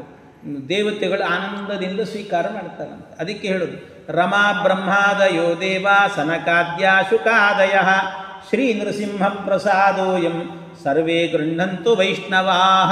ಶ್ರೀ ನರಸಿಂಹ ಪ್ರಸಾದೋಯಂ, ವೈಷ್ಣವರೆಲ್ಲರಿಗೂ ಕೂಡ ಲಕ್ಷ್ಮೀ ನರಸಿಂಹದೇವರ ನೈವೇದ್ಯ ಆಗಿದೆ ಅಂದರೆ ಪರಮಾನಂದ ಅವರಿಗೆ. ಮತ್ತಷ್ಟೇ ಅಲ್ಲ, ಅವನಿಗೆ ನೈವೇದ್ಯ ಆಗಿಬಿಡುತ್ತೆ ಅಂದರೆ ರುಚಿಯಾಗಿಬಿಡ್ತದೆ. ಅದು ಏನಾದರೂ ಲೋಪದೋಷಗಳಿದ್ದರೂ ಕೂಡ ಎಲ್ಲೋ ಹುಳಿನೋ ಉಪ್ಪೋ ಕಡಿಮೆ ಆಗಿದ್ದರೂ ಸರಿಯಾಗಿಬಿಡ್ತದಂತೆ, ಅದೊಂದು ಶಕ್ತಿ ಬರ್ತದೆ. ಆದ್ದರಿಂದ ಅಹೋಬಿಲ ನೃಸಿಂಹಸ್ಯ ಪೂಜಾಂ ಕೃತ್ವಾ ನಿವೇದಯ ಇತ್ಯುಕ್ತೋ ವಾಸುದೇವೇನ ನೃಸಿಂಹಸ್ಯಾರ್ಪಣಂ ನೃಪ. ಬ್ರಹ್ಮದೇವರೇ ನೀವು ಹೋಗಿ ಅಲ್ಲಿಂದ ಮಾಡಿದ್ದ ಅಡಿಗೆ ಇಲ್ಲೆಲ್ಲೆಲ್ಲೋ ಒಂದೊಂದು ಕಡೆ ಒಂದೊಂದು ತೀರ್ಥದಲ್ಲಿ ಮಾಡಿದ್ದಾರೆ, ಅದನ್ನೆಲ್ಲ ಒಂದು ತಟ್ಟೆಯಲ್ಲಿ ಬೆಳ್ಳಿ ತಟ್ಟೆಯಲ್ಲಿ ಹೊತ್ತುಕೊಂಡು ಅಲ್ಲಿ ತನಕ ಹೋಗಬೇಕು. ಅದನ್ನು ತಗೊಂಡು ಅಹೋಬಿಳದ ತನಕ ಹೋದ್ರಂತೆ, ಬಿಡಲಿಲ್ಲ. ಮತ್ತೆ ಹೋದರು. ಅಹೋಬಿಳದ ತನಕ ಹೋಗಿ ಬ್ರಹ್ಮದೇವರು ಎಲ್ಲ ನೈವೇದ್ಯವನ್ನು ಕೂಡ ಮಾಡಿದ್ರಂತೆ. ಬ್ರಹ್ಮಾಚಕಾರ ಸರ್ವೇಶ ಮುನೀನಾಮಪಿ ಸಮ್ಮತಂ. ಏನಿಲ್ಲ, ವೈಶ್ವದೇವಂ ತತಕೃತ್ವ ದೇವಾನಾಂ ಅರ್ಚನಂ ತತ. ದೇವರ ಆರಾಧನೆ ಮಾಡಿ ಪೂಜೆ ಮಾಡಿ ವೈಶ್ವದೇವವನ್ನು ಮಾಡಿ ಭಗವಂತನಿಗೆ ಸಮರ್ಪಣೆ ಮಾಡುತ್ತೇನೆ ಅಂತ ಗ್ರಹಾನಾರಾಧಯದ್ದೇವೋ ನಾಮ ಮಂತ್ರಾದಿಪೂರ್ವಕಂ ಅಕ್ಷತಾರ್ಗ್ಯಾಂಬುಗಂಧೈಶ್ಚ ಧೂಪದೀಪಾನುಲೇಪನೈ. ಧೂಪ ದೀಪ ಗಂಧ ಎಲ್ಲ ಸಮರ್ಪಣೆ ಮಾಡಿ ಅವನಿಗೆ ಭಗವಂತನಿಗೆಲ್ಲ ಹಾಕಿ ಆದ ನಂತರ ಆಮೇಲೆ ಅವನ ನೈವೇದ್ಯ ಆಯಿತು. ಆವಾಗ ಬಂದಾದ ಮೇಲೆ ಶ್ರೀನಿವಾಸನಿಗೆ ಹೇಳಿದ್ರು, ಇನ್ನಾಗ್ಬೋದು, ತೊಂದರೆ ಇಲ್ಲ, ಪರಿವೇಷಣ ಮಾಡಲಿ, ಬಡಿಸ್ಲಿಕ್ಕೆ ಶುರು ಮಾಡಲಿ ಅಂತ ಹೇಳಿದ್ರಂತೆ. ಪರಿವೇಶಂ ತತಶ್ಚಕ್ರುಹು ಅಷ್ಟದಿಕ್ಪಾಲಕಾಸ್ತದ. ಅದಕ್ಕೆ ಪರಿವೇಶವನ್ನು ಮಾಡಬೇಕಾದ್ರೆ ಬಡಿಸ್ಬೇಕಲ್ಲ, ಯಾರು ಬಡಿಸ್ಲಿಕ್ಕೆ ಯಾರು? ಎಲ್ಲರೂ ಏನಂದ್ರೆ ಊಟ ಊಟ ಊಟ ಅಂತಿರ್ತಾರೆ, ಬಡಿಸೋದು ಅಂತ ಬಂದು ಕೊಳ್ಳಿ ಎಲ್ಲ ಎಲೆ ಮುಂದೆ ಕೂತ್ಬಿಡ್ತಾರೆ. ಬಡಿಸೋದು ಯಾರು ಬಡಿಸ್ಬೇಕು? ಕಷ್ಟ. ಅದಕ್ಕೇನು ಮಾಡಿದ್ರಂತೆ, ಕೆಲವೊಬ್ಬರಿಗೆ ಬಡಿಸೋದು ಕೂಡ ಒಂದು ನ್ಯಾಕ್ ಅಂತ ಇರ್ತದೆ, ಅದರದ್ದೇ ಆದಂಥ ಒಂದು ಹಿಡಿತ ಬೇಕು ಅದಕ್ಕೆ. ಬಡಿಸುವಂತ ಬಿಟ್ಟುಬಿಟ್ರೆ ಕೆಲವರು ಒಂದೇ ಲೈನ್ ಬಡಿಸ್ತಿರ್ತಾರೆ, ಇನ್ನು ಆ ಕಡೆ ಎಲ್ಲೋ ಕೂತಿರ್ತಾರೆ, ಅವ್ರು ನೋಡೋದೇ ಇಲ್ಲ, ಹಂಗಿರ್ತದೆ. ಅದಕ್ಕೆ ಬಡಿಸ್ಲಿಕ್ಕೆ ಯಾರನ್ನು ವ್ಯವಸ್ಥೆ ಮಾಡಿದರು ಅಂತಂದರೆ, ಅಷ್ಟದಿಕ್ಪಾಲಕ ದೇವತೆಗಳಿದ್ದಾರಲ್ಲ, 8 ದಿಕ್ಕಿನ ಅಭಿಮಾನಿಗಳು. ಪೂರ್ವ ದಿಕ್ಕಿಗೆ ಇಂದ್ರ ಅಭಿಮಾನಿ ಅಂತೆ, ಪಶ್ಚಿಮಕ್ಕೆ ವರುಣ ಅಭಿಮಾನಿ ಅಂತೆ. ಎಷ್ಟು ವ್ಯವಸ್ಥೆ ನೋಡಿ. ಒಬ್ಬ ಇಂದ್ರ ಬಂದ ಅಂದರೆ ಅವನ ಜೊತೆಗೆ ಅಯ್ಯೋ ನಮ್ಮ ಸ್ವಾಮಿ ಬರ್ತಿದ್ದಾನೆ ಅಂದರೆ ನಾವು ಹೋಗಬೇಕು ಅಂತ ಅವನ ಅಸಿಸ್ಟೆಂಟ್ಗಳೆಲ್ಲರೂ ತತ್ವಾಭಿಮಾನಿ ದೇವತೆಗಳೆಲ್ಲ ಬಂದ್ಬಿಡ್ತಾರೆ ಬಡಿಸ್ಲಿಕ್ಕೆ. ಈ ಕಡೆಯಿಂದ ಪಶ್ಚಿಮ ದಿಗ್ಭಾಗದಲ್ಲಿ ವರುಣ ಅಂದರೆ ಊಟದಲ್ಲಿ ಎಲ್ಲೂ ನೀರಿಗೆ ತೊಂದರೆ ಇಲ್ಲ ಅಂತ ಅರ್ಥ. ಅವನು ನೋಡ್ಕೊಂಡ್ಬಿಡ್ತಾನಂತೆ, ಎಲ್ಲವನ್ನು ಅವನು ನೋಡ್ಕೊಳ್ತಾನೆ. ಇನ್ನೊಂದು ಕಡೆಯಲ್ಲಾಗಬೇಕಾದ್ರೆ ದಕ್ಷಿಣಕ್ಕೆ ಯಮ ಅಂತೆ, ಇನ್ನು ಉತ್ತರಕ್ಕೆ ಕುಬೇರ ದಕ್ಷಿಣೆ ಕೊಟ್ಟು ಮಾಡಿ ಎಲ್ಲ ಮಾಡಲಿಕ್ಕೆ ಅವನು ನಿಂತ್ಕೊಂಡ್ಬಿಟ್ಟ. ಯಮ ಏನು ಮಾಡಿದ ಅಂತಂದರೆ, ಯಾರು ಆ ಕಡೆ ಈ ಕಡೆ ಇವ್ರದ್ದು ಎಲೆಯಲ್ಲಿ ಹಾಕಿದ್ದೇನೆ ಇವ್ರು ಎತ್ತುಕೊಳ್ಳೋದು ಮಾಡೋದು ಅವ್ಯವಸ್ಥೆ ಆಗಬಾರ್ದಲ್ಲ, ಅಧರ್ಮ ನಡೀಬಾರ್ದು, ಅದನ್ನೆಲ್ಲ ಅವ್ನು ನೋಡ್ಕೊಳ್ತಿದ್ದಂತೆ. ಶಿಸ್ತುಬದ್ಧವಾದಂಥ ಊಟದ ವ್ಯವಸ್ಥೆ ಇಷ್ಟೆಲ್ಲ ಮಾಡಿದ. ಜೊತೆಗೆ ಇನ್ನೊಂದು ಕಡೆಯಲ್ಲಿ ಯಾರಾದರೂ ಊಟಕ್ಕೆ ಕೂತ ಕೆಲವೊಮ್ಮೆ ಗಲಾಟೆ ಅಲ್ಲೇ ಶುರು ಮಾಡ್ತಿರ್ತಾರೆ. ಏನ್ರಿ ದುಡ್ಡು ಕೊಟ್ಟಿಲ್ವ, ನಾವು ಬಿಸಿ ಸಾರು ಹಾಕ್ಲಿಕ್ಕಾಗಲ್ವಾ ಅಂತಿರ್ತಾರೆ. ಅದಕ್ಕೆ ಆಗ್ನೇಯದಲ್ಲಿದ್ದಂಥ ಅಗ್ನಿನೂ ಬಡಿಸ್ಲಿಕ್ಕೆ ಬಂದಿದ್ದ. ಯಾರು ಬಿಸಿ ಅಂತಾರಲ್ವ ಅವ್ನು ಮುಟ್ಟಿದ್ರೆ ಸಾಕು ಬಿಸಿ ಆಗಿಬಿಡ್ತಿತ್ತಂತೆಲ್ಲ, ಆರಿದೆ ಅಂತಲೇ ಅನ್ನಿಸ್ತಿರ್ಲಿಲ್ಲ, ಹಂಗೆ ವ್ಯವಸ್ಥೆ ಅವನದ್ದು. ಆ ರೀತಿ ಮಾಡಿ ಅವನು ಬಡಿಸಿದಂತೆ. ಇನ್ನು ಈ ಕಡೆಯಿಂದ ನೈಋತ್ಯದಲ್ಲಿ ಆಗಬೇಕಾದ್ರೆ ಎಲ್ಲ ಆದ ನಂತರ ಬರ್ರಿ ಇಲ್ಲಿ ಕೈ ತೊಳಿಲಿಕ್ಕೆ ಇಲ್ಲಿ ಬನ್ನಿ ಅಂತ ಹೇಳಲಿಕ್ಕೆ ಅವನು. ಇನ್ನು ಪಂಕ್ತಿಯಲ್ಲಿ ವ್ಯವಸ್ಥೆ ಮಾಡಲಿಕ್ಕೆ ಅಂತ ಈಶಾನ್ಯದಲ್ಲಿ ಆಗುವಾಗ ರುದ್ರದೇವರು ಅವರು ಬಂದಿದ್ದರಂತೆ. ಈಗ ಒಬ್ಬೊಬ್ಬರು ಕೂಡ ವಾಯವ್ಯದಲ್ಲಿ ಪ್ರವಾಹ ವಾಯು ಅಂತಂದರೆ ಗಾಳಿ ಬೀಸೋದು, ವಾಯವ್ಯ ದಿಕ್ಕಿನಲ್ಲಿ ಗಾಳಿ ಅಂದರೆ ಊಟಕ್ಕೆ ಕೂತಾಗ ಸೆಕೆ ಜಾಸ್ತಿ ಆಗ್ತಿರ್ತದೆ. ನಮ್ಮ ಹುಬ್ಬಳ್ಳಿ ಜನರಿಗೆ ಗೊತ್ತಾಗಲ್ಲ ಸೆಕೆ ಅನ್ನೋದೇ ಭಾಳ ದಿವಸ ಆಗಿದೆ, ಸೆಕೆ ನೋಡೇ ಇಲ್ಲ ನಾವಿಲ್ಲಿ ಹಂಗೆ. ಆದರೆ ಅಲ್ಲೆಲ್ಲ ಆಗ್ತಿತ್ತಂತೆ, ಅವರಿಗೆಲ್ಲ ಸಂತೋಷ ಆಗಲಿಕ್ಕೋಸ್ಕರ ಅವರೇ ಗಾಳಿ ಬೀಸ್ತಿದ್ರಂತೆ. ಹೀಗೆ ಊಟದಲ್ಲಿ ಯಾವ ಅವ್ಯವಸ್ಥೆಯೂ ಕೂಡ ಇಲ್ಲದಂತೆ ಬಡಿಸ್ಲಿಕ್ಕೇನೆ ಇಷ್ಟೂ ಜನರನ್ನು ವ್ಯವಸ್ಥೆ ಮಾಡಿಬಿಟ್ಟಿದ್ರಂತೆ. ಅದಕ್ಕೇನು ಮಾಡಿದೆ, ನನಾಮಾನಂದ ಸಂಪೂರ್ಣೋ ಭಗವಾನ್ ಲೌಕಿಕೈ ಸಮಃ. ಇಷ್ಟೆಲ್ಲ ಮಾಡಿಕೊಂಡು ಪರಿವೇಶಂ ತತಶ್ಚಕ್ರುಹು ಅಷ್ಟದಿಕ್ಪಾಲಕಾಸ್ತದ. ಅಷ್ಟದಿಕ್ಪಾಲಕರೆಲ್ಲರೂ ಕೂಡ ಬಂದರು. ಬಡಿಸಿದ್ದು ಹೇಗೆ ಬಡಿಸಿದ್ರು ಅಂದರೆ, ಮೊದಲೊಂದು ಸರ್ತಿ ತುಪ್ಪ ಹಾಕಿದ್ರಂತೆ, ಅದು ಎಲೆ ಶುದ್ಧ ಆಗಬೇಕು ಅಂತ ಹಾಕೋದು. ಆಮೇಲೆ ಎಲ್ಲಿಂದ ಶುರು ಅಂತಂದರೆ, ಲವಣಂಚ ಸಮಾರಭ್ಯ ಘೃತಾಂತಂ ಬ್ರಹ್ಮವಾದಿನಾಂ. ಉಪ್ಪಿನಿಂದ ಆರಂಭ ಮಾಡಿಕೊಂಡು ತುಪ್ಪದ ತನಕ ಹಾಕಿದರು ಅಂದರೆ ಒಂದು ಸರ್ತಿ ಬಡಿಸೋದು ಮುಗೀತು ಅಂತ ಅರ್ಥ. ಗೋವಿಂದ ಹೇಳ್ಬೋದು ಅಂತ ಅರ್ಥ, ಗೋವಿಂದ ಹೇಳ್ಬೋದು. ಆಮೇಲೆ ತೀರ್ಥ, ತುಪ್ಪ ಹಾಕಿದ ಮೇಲೆ ತೀರ್ಥ, ಹೀಗೆ ಅಂತ ಈ ಕ್ರಮ. ಅದಕ್ಕೆ ಲವಣಂಚ ಸಮಾರಭ್ಯ ಘೃತಾಂತಂ ಬ್ರಹ್ಮವಾದಿನಾಂ ಪರಿವೇಶಂತು ಸಂಪೂರ್ಣಂ ಇತ್ಯುಕ್ತೋಗ್ನಿಮಖಾದ್ಧರಿ. ಅದಕ್ಕೆ ಎಲ್ಲ ಬಡಿಸಿ ಆದ ನಂತರ ಶ್ರೀನಿವಾಸನ ಎದುರಿಗೆ ಬಂದುಬಿಟ್ಟು ಒಂದು ಲೋಟವನ್ನು ಕೈ ಕೊಟ್ಟನಂತೆ. ಅಗ್ನಿ ಕೊಟ್ಟು, ಸ್ವಾಮಿ ಎಲ್ಲ ಕಡೆ ಬಡಿಸಿದ್ದಾಗಿದೆ, ಇನ್ನು ಗೋವಿಂದ ಹೇಳ್ಬೋದು ನೀನು ಅಂತಂದ್ರಂತೆ. ಹೌದಾ ಅಂತ ಶ್ರೀನಿವಾಸನ ಏನು ಮಾಡಿದೆ, ಎಲ್ಲ ಕಡೆಯಲ್ಲಿ ತೀರ್ಥದ ಎಲ್ಲ ವ್ಯವಸ್ಥೆ ಮಾಡಿ ಒಬ್ಬೊಬ್ಬರು ಕೈಗೂ ತೀರ್ಥ, ಯಾರಿಗೂ ತೀರ್ಥ ಸಿಕ್ಕಿಲ್ಲ ಅಂತಿಲ್ಲ, ಎಲ್ರಿಗೂ ಕೂಡ ತೀರ್ಥ ಕೊಡಿಸಿದ್ದಂತೆ. ಅಷ್ಟು ವ್ಯವಸ್ಥೆ ಮಾಡಿ ಭಗವಂತ ಶುರು ಮಾಡಿದ.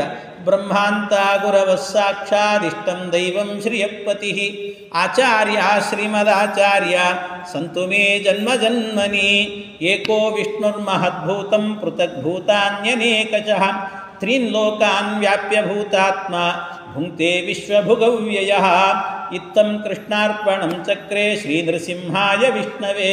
ಇಷ್ಟು ಹೇಳಿಕೊಂಡು ಅನೇನ ಬ್ರಾಹ್ಮಣ ಸುವಾಸಿನಿ ಆರಾಧನಾಖ್ಯೇನ ಕರ್ಮಣ ಭಗವಾನ್ ಭಾರತೀಯರಮಣ ಮುಖ್ಯ ಪ್ರಾಣಾಂತರ್ಗತ ಲಕ್ಷ್ಮೀ ನರಸಿಂಹ ಪ್ರಿಯತಾಂ ಸುಪ್ರೀತೋ ವರದೋ ಭವತ್ತು ಶ್ರೀಕೃಷ್ಣಾರ್ಪಣಮಸ್ತು.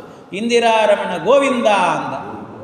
ಗೋವಿಂದ ಎಲ್ಲರೂ ಮತ್ತು ಊಟ ಮಾಡಲಿಕ್ಕೆ ಶುರು ಮಾಡಬೇಡ್ರಿ ನಮಗೆ ಅಂತೂ ಎಲ್ರಿಗೂ ಗೋವಿಂದ ಹೇಳಿದ. ಗೋವಿಂದ ಹೇಳಿದ ಕೂಡಲೇ ಎಲ್ಲರೂ ಆನಂದದಿಂದ ಸ್ವೀಕಾರ ಮಾಡಿದ್ರಂತೆ. ಎಲ್ಲರಿಗೂ ಕೂಡ ಊಟದ ವ್ಯವಸ್ಥೆ ಆಗಿದೆ. ಕಶ್ಯಪಾದ್ಯಾಂಶ್ಚ ಗೋವಿಂದೋ ಜುಷಧ್ವಮಿತಿ ಚಾಬ್ರವೀತ್. ಕಶ್ಯಪಾದ ಋಷಿಗಳಿಗೆ ಊಟ ಮಾಡಿರಿ, ಅವಕಾಶ ಕೊಡ್ರಿ ಅಂತ ಪರಮಾತ್ಮನೇ ಪ್ರತಿಯೊಬ್ಬರ ಎಲೆ ಮುಂದೆ ಹೋಗಿ ತಾನೇ ಹೇಳಿ ಬಂದಂತೆ. ಶ್ರೀನಿವಾಸ ತಾನೇ ಹೋಗಿ ಒಬ್ಬೊಬ್ಬರಿಗೂ ಕೂಡ ಸವಕಾಶ ಅಂತ ಹೇಳಿ ಬಂದಂತೆ. ಯಾರಿಗೂ ಬೇಜಾರಾಗದೇ ಇರುವಂತೆ ವ್ಯವಸ್ಥಿತವಾಗಿ ನೋಡಿಕೊಂಡಂತೆ ಪರಮಾತ್ಮ. ಇಷ್ಟು ಮಾಡಿ ಅವರೆಲ್ಲರಿಗೂ ಕೂಡ ಭಗವಂತನ ಮಾತನ್ನು ಕೇಳುವಾಗ ಒಂದು ತುತ್ತು ಜಾಸ್ತಿಯೇ ಹೋಗ್ತಿತ್ತಂತವ್ರು. ಎಷ್ಟು ಚೆನ್ನಾಗಿ ಹೇಳ್ತಿದ್ದಾನಲ್ಲ ಅಂತ ಅವರಿಗೆ ಅನ್ನಿಸ್ತಿತ್ತು. ಹೀಗೆಲ್ಲ ಮಾಡಿದ ಅವರೆಲ್ಲ ಅಂದುಕೊಂಡಂತೆ ವಯಂ ಧನ್ಯಾಹ ಕೃತಾರ್ಥಾಸ್ಮಃ ಕಲವು ಪಾಪಾಕುಲೇ ಹರೆ. ಈ ಕಲಿಯುಗದಲ್ಲಿ ಎಷ್ಟು ಪಾಪ ಮಾಡಿದ್ವೋ ಏನಕತ್ತೇನು ಶ್ರೀನಿವಾಸ, ನಿನ್ನ ಮದುವೆಗೋಸ್ಕರ ಬಂದು ನಿನ್ನ ದೇವರ ಸಮಾರಾಧನೆಯಲ್ಲಿ ಊಟ ಮಾಡ್ತಿದ್ವಲ್ಲ, ನಮ್ಮ ಪಾಪ ಎಲ್ಲ ಹೋಯ್ತು ಅಂತ ಅಂದ್ಕೊಂಡ್ರಂತೆ ಎಲ್ಲರೂ ಕೂಡ. ಹಾಗೆ ಅಭಿನಂದ್ಯ ತಮಿತ್ತಂತೆ ಸಸಂತುಷ್ಟ ಅಭುಂಜತ. ಎಲ್ಲ ಸಂತೋಷದಿಂದ ಊಟವನ್ನು ಮಾಡಿದರು.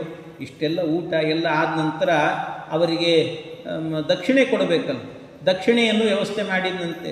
ತಾಂಬೂಲ ದಕ್ಷಿಣ ಅಂಚೈವ ಪ್ರದದೌ ಭಗವಾನ್ ಹರಿ ನಿಷ್ಕಂ ದ್ವಿಜವರಾಣಾಂಚ ತದರ್ಥಂ ಬ್ರಹ್ಮವಾದಿನಾಂ. ಕೆಲವರಿಗೆ ವೇದಾಂತವನ್ನು ಓದ್ದವರಿಗೆ, ವೇದಾಂತ ಓದ್ದವರು ಅಂದರೆ ವೇದ ಜೊತೆಗೆ ವೇದದ ಅರ್ಥವನ್ನು ಹೇಳುವ ಸಾಮರ್ಥ್ಯ ಇರುವಂಥ ಬ್ರಾಹ್ಮಣರಿದ್ದರು. ಅಂಥವರಿಗೆಲ್ಲ ಅವರಿಗೆ ನಿಷ್ಕಂ ದ್ವಿಜವರಾಣಾಂಚ, ಅವರಿಗೆಲ್ಲ ದ್ವಿಜಶ್ರೇಷ್ಠರಿಗೆಲ್ಲ ಒಂದು ವರಾಹ ದಕ್ಷಿಣೆಯನ್ನು ಕೊಟ್ಟಂತೆ, ಒಂದು ವರಾಹ ದಕ್ಷಿಣೆ. ಆಮೇಲೆ ತದರ್ಧಂ ಬ್ರಹ್ಮವಾದಿನಾಂ, ಬರೀ ವೇದ ಓದಿರ್ತಾರೆ, ವೇದದ ಅರ್ಥ ಹೇಳೋದಿಲ್ಲ ಕೆಲವರು, ಅಂಥವರಿಗೆಲ್ಲ ಅವರಿಗಿಂತ ಅರ್ಧವನ್ನು ಕೊಟ್ಟನಂತೆ. ಅಲ್ಲೂ ತಾರತಮ್ಯ, ಮಧ್ವಾಚಾರ್ಯ ಸಿದ್ಧಾಂತ ತಾರತಮ್ಯ ಸಿದ್ಧಾಂತ ಬಿಟ್ಟಿಲ್ಲ, ಅವರಿಗೆ ಅದರ ಅರ್ಧವನ್ನು ಕೊಟ್ಟನಂತೆ. ಆಮೇಲೆ ತದರ್ಧಂ ಬ್ರಹ್ಮಚಾರೀಣಾಂ, ಅವರಿಗೆಷ್ಟು ಕೊಟ್ಟಿದ್ರು ಬರೀ ವೇದ ಓದ್ದವರಿಗೆ, ಅವರಿಗಿಂತಲೂ ಅರ್ಧ ಭಾಗವನ್ನು ಇನ್ನೂ ಅಧ್ಯಯನ ಮಾಡುವ ಬ್ರಹ್ಮಚಾರಿಗಳಿಗೆ ಕೊಟ್ಟನಂತೆ ದಕ್ಷಿಣೆಯನ್ನು. ಇನ್ನು ಯಥಾ ಯೋಗ್ಯ ಮದಾಧರಿಹಿ, ಕೊನೆಗೆ ಯಾರ್ಯಾರಿಗೆ ಎಷ್ಟು ಅಂತ ಹೇಳಲಿಕ್ಕೆ ಭಾಳ ಕಷ್ಟ. ಯಾರ್ಯಾರಿಗೆ ಎಷ್ಟು ಕೊಡಬೇಕು ಅವರವ್ರ ಯೋಗ್ಯತೆ ಎಷ್ಟು ಅಷ್ಟಷ್ಟೇ ಕೊಟ್ಟಂತೆ ಭಗವಂತ. ಈ ರೀತಿಯಲ್ಲಿ ಕೊಟ್ಟು ಸವಿಪ್ರಭೋಜನಾಂತೇಚ, ಎಲ್ಲ ಬ್ರಾಹ್ಮಣರು ಊಟ ಆಗಿದೆಯಾ ಅಂತ ಇನ್ನೊಂದು ಸರ್ತಿ ಹೋಗಿ ಎರಡನೇ ಪಂಕ್ತಿ ಯಾರಿದ್ದಾರೆ ಅವ್ರದ್ದೆಲ್ಲ ಮುಗಿಸಿ ಆಮೇಲೆ ಕೊನೆಗೆ ತಾನು ಕೂತ್ಕೊಂಡಂತೆ ಶ್ರೀನಿವಾಸ. ಎಲ್ರದ್ದು ಆದ ನಂತರ ತಾನು ಸವಿಪ್ರಭೋಜನ ಅಂತೇಚ ಸ್ವಯಂ ಭೋಜನಮಾಚರತ್, ತಾನು ಊಟವನ್ನು ಮಾಡಿದಂತೆ ಶ್ರೀನಿವಾಸ. ಹೀಗೆಲ್ಲ ಮಾಡಿ ಬಂದವರಿಗೆಲ್ಲರಿಗೂ ಕೂಡ ಮಕ್ಕಳ ಜೊತೆಗೆ ಬಂದಿದ್ದರು, ಮೊಮ್ಮಕ್ಕಳ ಜೊತೆಗೆ ಬಂದಿದ್ದರು, ಮಕ್ಕಳಿಗೆ ಮೊಮ್ಮಕ್ಕಳಿಗೆ ಎಲ್ರಿಗೂ ಕೂಡ ದಕ್ಷಿಣೆ ಕೊಟ್ಟಿದ್ದಂತೆ ಶ್ರೀನಿವಾಸ. ಅವರವರಿಗೆ ಯೋಗ್ಯವಾಗಿ ಏನೇನು ಕೊಡಬೇಕೋ ಅದು ಎಲ್ಲವನ್ನು ಕೂಡ ಕೊಟ್ಟಿದ್ದಂತೆ. ಇಷ್ಟೆಲ್ಲ ಆದ ನಂತರ ಆಮೇಲೆ ಊಟ ಆಯಿತು. ಊಟ ಆಗಿ ಎಲ್ಲ ಮುಗೀತು. ಕೆಲವರೆಲ್ಲ ಮಲಗ್ತೀವಿ, ಒಂದು 10 ನಿಮಿಷ ಅಡ್ಡ ಆಗ್ತೀವಿ ಅಂತ ಹೋಗ್ತಿದ್ರಂತೆ. ಅಡ್ಡ ಆಗೋದೆಲ್ಲ ಬೇಡ, ಮತ್ತೆ ಉದ್ದಾಗಿ ಬಿಡ್ತೀರಿ ನೀವು, ಬರ್ರಿ ಅಂತ ಹೇಳಿ ಅವ್ರನ್ನೆಲ್ಲ ಇನ್ನು ಮದುವೆ ದಿಬ್ಬಣಕ್ಕೆ ಹೊರಡೋಣ ಅಂತೇಳಿ ಹೊರಡಿಸೇ ಬಿಟ್ಟನಂತೆ ಶ್ರೀನಿವಾಸ. ಹೊರಡಿಸಿದ ಗಚ್ಚತಾತ ಅಂತಿಕಂ ಬ್ರಹ್ಮನ್ ವಸ್ತ್ರಾಲಂಕಾರ ಭೂಷಿತ. ಅದಕ್ಕೆ ವಾಹನಗಳನ್ನೆಲ್ಲ ತಯಾರಿ ಮಾಡಿದ್ದೀವಿ ಬನ್ನಿ ಅಂತ ಶ್ರೀನಿವಾಸನ ಕೂಡಿಸೋದು ಹೊರಡೋದು ಅಂತ ಮದುವೆ ದಿಬ್ಬಣ ಹೊರಡಿಸಿಬಿಟ್ನಂತೆ.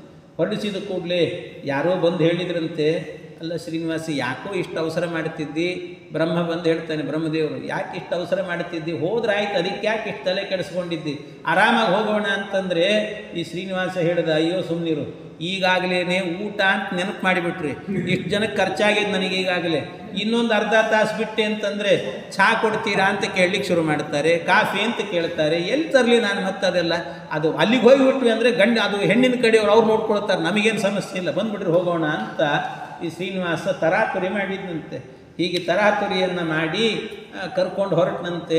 ಎಲ್ಲರೂ ಕೂಡ ಬ್ರಹ್ಮದೇವರು ಅವರು ಸಜ್ಜಾದರು, ಈ ಕಡೆ ವಾಯುದೇವರು ಎಲ್ಲರನ್ನೂ ಕೂಡ ಕರ್ಕೊಂಡು ಪರಮಾತ್ಮ ಹೊರಟಿದ್ದಾನಂತೆ. ಶೇಷಾಚಲಂ ಸಮಾರಭ್ಯ ನಾರಾಯಣ ಪುರಾವತಿ ತಿಲ ಮಾತ್ರಾವಕಾಶಂತು ಸ್ಥಳ ಮಾತ್ರ ನ ದೃಶ್ಯತೆ. ಎಷ್ಟಿತ್ತು ಅಂದರೆ ಶೇಷಾಚಲದಿಂದ ಆರಂಭ ಮಾಡಿ ಇವರು ಹೊರಟಿದ್ದಾರಂತೆ. ಅವರದ್ದು ಎಲ್ಲಿಗೆ ಅಂದರೆ ನಾರಾಯಣಪುರಕ್ಕೆ ಹೋಯ್ತಂತೆ. ನಾರಾಯಣ ಇನ್ನೂ ಹೋಗುತ್ತೆ ಅಂತೂ ನಾರಾಯಣಪುರಕ್ಕೆ ಹೋದರೂ ಕೂಡ ಶೇಷಾಚಲದಲ್ಲಿ ಅವರು ಆರಂಭ ಮಾಡಿದ್ದು ಹೊರಡಲಿಕ್ಕೆ ಅಂತ. ಆ ಸಾಲಿದೆಯಲ್ಲ, ಆ ಸಾಲಿನಲ್ಲಿ ಶೇಷಾಚಲದಿಂದ ನಾರಾಯಣಪುರಕ್ಕೆ ಹೋಗಿ ತಲುಪಿದರೂ ಕೂಡ ಇನ್ನೂ ಆ ಸಾಲು ಶೇಷಾಚಲದ ತನಕ ಹಾಗೇ ಇತ್ತಂತೆ. ಎಲ್ಲ ಮಧ್ಯದಲ್ಲಿ ಎಲ್ಲಿ ಆದರೂ ಕೂಡ ಒಂದು ಸ್ವಲ್ಪ ಜಾಗ ಇದೆಯಾ ಅಂದರೆ ತಿಲ ಮಾತ್ರ ನ ದೃಶ್ಯತೆ, ಒಂದು ಸಣ್ಣ ಎಳ್ಳಿರ್ಲಿಕ್ಕೂ ಜಾಗ ಇಲ್ಲ, ಅಂಥ ಬರೀ ರಶ್ ಅಂತೆ ಜನಗಳು. ಅಷ್ಟು ಜನ ಬಂದಿದ್ರಂತೆ ಶ್ರೀನಿವಾಸನ ಕಲ್ಯಾಣಕ್ಕೆ. ಅಂಥ ಕಲ್ಯಾಣ, ವೈಭವದ ಕಲ್ಯಾಣ ಶ್ರೀನಿವಾಸನದ್ದು. ಇಷ್ಟೆಲ್ಲ ಮಾಡಿಕೊಂಡು ಹೊರಟಿದ್ದಾನಂತೆ ಪರಮಾತ್ಮ. ಎಲ್ಲರೂ ಕೂಡ ವೇದ ಮಂತ್ರಗಳನ್ನು ಋಗ್ಯಜುಸ್ಸಾಮಾತರ್ವಾದೈಹಿ ಗೀಯಮಾನೋ ಜಗದ್ಗುರು, ಋಗ್ವೇದ ಯಜುರ್ವೇದ ಸಾಮವೇದಾದಿಗಳಿಂದ ಪರಮಾತ್ಮನನ್ನು ಹಾಡ್ತಾ ಇದ್ರಂತೆ. ಕೆಲವರೆಲ್ಲ ದಾರಿಯಲ್ಲಿ ಹೋಗುವಾಗಲೇ ನಮಸ್ಕಾರ ಮಾಡ್ತಿದ್ರಂತೆ. ಹೋಗುವಾಗ ಅಂತೂ ಹೊರಟಿದ್ದಾರೆ. ಇಷ್ಟೆಲ್ಲ ಆಯಿತು. ಆ ಪರ್ವತದ ಸ್ವಲ್ಪ ಕೆಳಭಾಗದಲ್ಲಿ ಏನಾಗಿತ್ತು ಅಂದರೆ ಶುಕಾಚಾರ್ಯರ ಆಶ್ರಮ ಇತ್ತು. ಇವನು ಅದೇ ದಾರಿಯಲ್ಲಿ ಹೋಗೋದು. ಹೋಗಬೇಕಾದ್ರೆ ಶುಕಾಚಾರ್ಯ ಆಶ್ರಮ ಕಾಣಿಸ್ತು. ಶುಕಾಚಾರ್ಯ ಸಣ್ಣ ಕುಟೀರ, ಸಣ್ಣ ಗುಡಿಸಲಲ್ಲಿದ್ದರು ಅವರು. ಶ್ರೀನಿವಾಸ ಬರ್ತಿದ್ದಾನೆ ಅಂತ ಗೊತ್ತಾಗಿ ಓಡಿ ಬಂದ್ರಂತೆ. ಓಡಿ ಬಂದು ಶ್ರೀನಿವಾಸ ಮೇಲೆ ಕೂತಿದ್ದ ರಥದಲ್ಲಿ ಕೂತಂಥ ಶ್ರೀನಿವಾಸನ ನೋಡಿ ಸಾಷ್ಟಾಂಗ ನಮಸ್ಕಾರ ಮಾಡಿದ್ರಂತೆ. ಸಾಷ್ಟಾಂಗ ಪೂರ್ವಕಂ ರಾಜನ್ ಪ್ರಣಿಪತ್ಯ ಶುಕೋಬ್ರವೀತ್. ಆ ನಮಸ್ಕಾರ ಮಾಡಿ, ಸ್ವಾಮಿ ಒಂದು ನಿಮಿಷ ಕೆಳಗಿಳಿ ಅಂತಂದಾಗ ಶ್ರೀನಿವಾಸನು ಕೂಡ ಪಾಪ ಭಕ್ತ ಏನೋ ಹೇಳ್ತಿದ್ದಾನೆ ಅಂತ ಕೆಳಗಿಳಿದಾಗ ಆ ಶುಕಾಚಾರ್ಯರು ಬಂದು ಕೇಳ್ತಾ ಇದ್ದಾರೆ. ವಿಜ್ಞಾಪನಮ್ಮೆ ಶೃಣು ದೇವ ಪ್ರಸಾದ ಹೇತೋಸ್ತವ ವಾಸುದೇವ ಕೃತ್ವಾ ಕೃಪಾಂ ವೆಂಕಟಶೈಲನಾಥ ಭುಕ್ತ್ವಾ ಮದೀಯಂ ಫಲಕಂದ ಮೂಲಂ. ಶ್ರೀನಿವಾಸ, ಹಾಗೂ ಮನೆಗೆ ಹೋಗ್ತಿದ್ಯೋ ನೀನು, ಹುಡುಗಿ ಮನೆಗೆ ಹೋಗ್ತಿದ್ದಿ, ಸಾಯಂಕಾಲದ ಫಲಹಾರ ನಮ್ಮ ಮನೇಲಿ ಮುಗಿಸ್ಕೊಂಡು ಹೋಗಿಬಿಡು ಅಂತ. ಸಾಯಂಕಾಲದ ಫಲಹಾರ ನಮ್ಮ ಮನೇಲಿ ಆಗಿಬಿಡ್ಲಿ ಅಂತಂದು. ಅದಕ್ಕೆ ಶ್ರೀನಿವಾಸ ಹೇಳಿದಂತೆ, ಅಲ್ಲೋ ಶುಕ, ನಿಂಗೇನು ತಲೆ ಕೆಟ್ಟಿದೆಯಾ, ಏನು ಕತೆ ಅಂತಂದಂತೆ. ಹಿಂಗೇನು ತಲೆ ಕೆಟ್ಟಿದೆಯಾ? ಯಾಕೆ ಅಂತಂದರೆ ಇಷ್ಟು ಜನರಿಗೆ ಊಟಕ್ಕೆ ಹಾಕ್ಲಿಕ್ಕೆ ನಾನೇ ಪರದಾಡಿ ಹೋಗಿಬಿಟ್ಟೀನಿ. ನೀವೊಂದು ಸಣ್ಣ ಗುಡಿಸ್ಲಿಟ್ಕೊಂಡು ನಮ್ಮನ್ನು ಕರೆದುಬಿಟ್ಟು ಊಟಕ್ಕೆ ಹಾಕ್ತೀನಿ, ರಾತ್ರಿ ಫಲಹಾರದ ವ್ಯವಸ್ಥೆಯಲ್ಲಿ ಮುಗಿಸ್ಕೊಂಡು ಹೋಗು ಅಂತ ಹೇಳ್ತಿದ್ದೀಯಲ್ಲೋ, ಏನು ಕತೆ ನಿಂದು ಅಂತ ಹೇಳ್ತಾನೆ. ಏನು ಕತೆ ನಿಂದು ಅಂತ. ಏನು ಕತೆ ಅಂದರೆ ಅವರು ಶುಕಾಚಾರ್ಯ ಗಾಬರಿ ಆಯ್ತಂತೆ. ಸ್ವಾಮಿ, ನೀನು ಹೀಗಿದ್ದೀಯಲ್ಲ, ನಾನು ಎಲ್ರಿಗೂ ಊಟ ಹಾಕ್ತೀನಿ ಅಂತ ಎಲ್ಲಿ ಹೇಳಿದ್ನೋ ಮಾರಾಯ, ನಾನು ನಿನ್ನೊಬ್ಬನಿಗೆ ಕರೆದಿದ್ದು ನಾನು ಅಂತವ್ರು. ನಾ ಕರೆದಿದ್ದು ನಿನ್ನೊಬ್ಬನಿಗೆ, ನೀನು ನೋಡಿದ್ರೆ ಎಲ್ಲರನ್ನೂ ಕರ್ಕೊಂಬರೋ ಪೈಕಿ ಇದೆಯಲ್ಲ ನೀನು ಅಂತಾರೆ ಅವರು. ನನಗೆ ಅಷ್ಟು ಸಾಮರ್ಥ್ಯ ಇಲ್ಲ ನನಗೆ ಅಂತ. ಅದಕ್ಕೆ ಇವನು ಹೇಳಿದ, ಅಲ್ಲ ನನಗೊಬ್ಬನಿಗೆ ಹಾಕಿರೋ ಉಳಿದವ್ರು ನನ್ನ ಬೈಕೊಳ್ಳಲ್ಲೇನೋ, ನಮ್ಮನ್ನು ಬಿಟ್ಟು ಹೋಗಿ ಹೊಡೆದು ಬಂದಿದ್ದು ನೋಡಿ ಶ್ರೀನಿವಾಸ ಅಂತ ಹೇಳ್ಬಿಟ್ಟು ನನ್ನನ್ನು ಬೈಯಲ್ವ ಯಾರೂ ಕೂಡ. ಸ್ವಾಮಿ, ಅದೆಲ್ಲ ಆಗೋದಿಲ್ಲ, ನಿನ್ನೊಬ್ಬನಿಗೆ ಹಾಕ್ತೀನಿ ಬಂದ್ಬಿಡು ನೀನು ಅಂತ. ಆಯಿತು ಅಂತ ಕರೆದು ಕುಡಿಸೇ ಬಿಟ್ಟನಂತೆ. ಅವ್ರಿಗೆ ಹೇಳ್ತಾನೆ ಭಗವಂತ, ನನ್ನ ಮನೆಯಲ್ಲಿ ಏನು ಕಂದಮೂಲ ಫಲಗಳನ್ನು ಇಟ್ಟಿದ್ದೀನಿ, ಅಷ್ಟೇ ನಿನಗೆ ಕೊಡೋದು ನಾನು, ನನಗೆ ಯೋಗ್ಯ. ಯಾಕೆಂದರೆ ನಿತ್ಯವೂ ಕೂಡ ನೀನೇನು ಮಾಡ್ತಿ, ನಿತ್ಯಾನಂದ ಚಿದಾಕೃತೆ ತ್ರಿಜಗತಿ ಚಿತ್ರಾನ್ನ ಭುಕ್ತೆ ಸ್ವಯಂ ವಿಶ್ವದ್ವ್ಯಾಪ್ತ ಮಹಾಪ್ರಪಂಚ ನಿರಶಿಷ್ಟಾವದ್ಯ ವಿದ್ರಾವಣ. ಎಂಥವನು ನೀನು ಅಂತಂದರೆ, ನಿತ್ಯಾನಂದ ಚಿದಾಕೃತೆ ತ್ರಿಜಗತಿ ಚಿತ್ರಾನ್ನ ಭುಕ್ತೆ ಸ್ವಯಂ. ಇಡೀ ನಿತ್ಯದಲ್ಲೂ ಕೂಡ ನಿನಗೆ ದಿನ ಅಂದರೆ ಎಲ್ಲಿದೆ? ದಿನವೇ ಇಲ್ಲ, ನಿನಗೆ ಕಾಲದ ವ್ಯವಸ್ಥೆನೇ ಇಲ್ಲ. ಆದರೂ ನೀನೇನು ಮಾಡ್ತೀಯ ಅಂದರೆ, ಬ್ರಹ್ಮನಿಗೆ ಒಂದು ಸರ್ತಿ 100 ವರ್ಷ ಆದಾಗ ಇಡೀ ಜಗತ್ತನ್ನು ಪ್ರಳಯ ಮಾಡ್ತೀನಿ. ಪ್ರಳಯ ಮಾಡೋದು ಅಂದರೆ ಏನರ್ಥ? ದೇವರೇ, ನೀನು ಊಟದ ಕಾಲ ಅದು. ಆ ಕಾಲದಲ್ಲಿ ನೀನು ಊಟ ಮಾಡುವಂಥದ್ದು ಏನು ಮಾಡ್ತೀವಿ ಗೊತ್ತಾ? ನಿತ್ಯದಲ್ಲೂ ಕೂಡ ನೀನು ಊಟ ಮಾಡೋದಂದರೆ ಎಷ್ಟೆಷ್ಟು ಜೀವರಾಶಿಗಳಿರ್ತವೆ ವೆಂಕತೆ. ಆ ಎಲ್ಲ ಜೀವರಾಶಿಗಳನ್ನು ಹಾಕಿ ಚಿತ್ರಾನ್ನ ಭುಕ್ತೆ ಸ್ವಯಂ, ಚಿತ್ರಾನ್ನ ಮಾಡ್ಕೊಂಡು ಊಟ ಮಾಡ್ತೀಯೋ ನೀನೆಲ್ಲವನ್ನೂ ಕೂಡ. ನಿತ್ಯ ಇಷ್ಟು ವೈಭವದ ಊಟ ನಡೀತದೆ ನಿನಗೆ. ಅಂಥ ಊಟದ ಮುಂದೆ ನಾನು ಹಾಕುವಂಥದ್ದು ಏನಂದ್ರೆ ಏನೂ ಇಲ್ಲ ಶ್ರೀನಿವಾಸ. ನೀನು ನಾವು ಹಾಗೆ ಮಾಡೋದಲ್ವ, ದೇವರಿಗೆ ಏನು ಮಾಡಿರ್ತೀವಿ ಅಂದರೆ, ದೇವರ ಮುಂದೆ ನಮ್ಮ ಮನೆಗಳಲ್ಲಿ ಪೂಜೆ ಮಾಡಬೇಕಾದ್ರೆ ಏನಿಲ್ಲ, ಒಂದು ಸಣ್ಣ ಲೋಟ, ಅದು ಜಾಸ್ತಿ ಲೋಟನ ಆಗಿರಬಾರ್ದು. ಅದು ಮತ್ತೆ ಗಂಡ ಹೆಂಡತಿಗೆ ಬಿಟ್ಟರೆ ಸ್ವಲ್ಪ ಬಿಟ್ಟರೆ ಮತ್ತೆ ಇನ್ನೊಬ್ಬರಿಗೆ 3ನೇ ಮಂದಿಗೆ ಸಿಕ್ಕಿರಬಾರ್ದು. ಅಂಥ ಲೋಟ ಹಿಡ್ಕೊಂಡಿರ್ತಾರೆ, ಸಣ್ಣದೊಂದು ಕಪ್ಪು. ಅದರಲ್ಲಿ ಏನಿಲ್ಲ, ಪುಟಾಣಿ ಸಕ್ಕರೆ ಅಷ್ಟೇ ಇಟ್ಟಿರೋದು. ಪುಟಾಣಿ ಸಕ್ಕರೆ ಇಷ್ಟಿಟ್ಟಿರ್ತಾರೆ. ಅಷ್ಟಿಟ್ಟೇನೆ ಹೇಳೋದು ಮಾತ್ರ ಏನು, ಸೌವರ್ಣೇ ಸ್ಥಾಲಿವರಿಯೇ. ಏನು ನಾನು ಇಟ್ಟಿರುವಂಥದ್ದು ಬಂಗಾರದ ಪಾತ್ರೆ, ಎಂಥದ್ದನ್ನೆಲ್ಲ ಇಟ್ಟಿದ್ದೇನೆ. ಭಕ್ಷ್ಯಾನ್ ಭೋಜ್ಯಾನ್ ಸ್ವಪಕ್ವಾನ್, ಭಕ್ಷ್ಯಗಳನ್ನು ಇಟ್ಟಿದ್ದೀನಿ, ಭೋಜ್ಯಗಳಿಟ್ಟಿದ್ದೀನಿ. ಶ್ರೀನಿವಾಸ ತಿನ್ನು ಅಂತ ಮಂತ್ರದಲ್ಲಿ ಹೇಳೋದಷ್ಟೇ. ಆದರೆ ಇಟ್ಟಿರೋದೇನಿಲ್ಲ, ಪುಟಾಣಿ ಸಕ್ಕರೆ ಅಷ್ಟೇ ಇಟ್ಟಿರ್ತಾರೆ. ಆದರೂ ಭಗವಂತ ಏನು ಅಂದರೆ, ನನ್ನ ಭಕ್ತ ಕೊಟ್ಟಿದ್ದಾನಲ್ಲ ಅಂತ ಆನಂದದಿಂದ ಸ್ವೀಕಾರ ಮಾಡಿ ಅನುಗ್ರಹ ಮಾಡ್ತಾನಂತೆ ಪರಮಾತ್ಮ.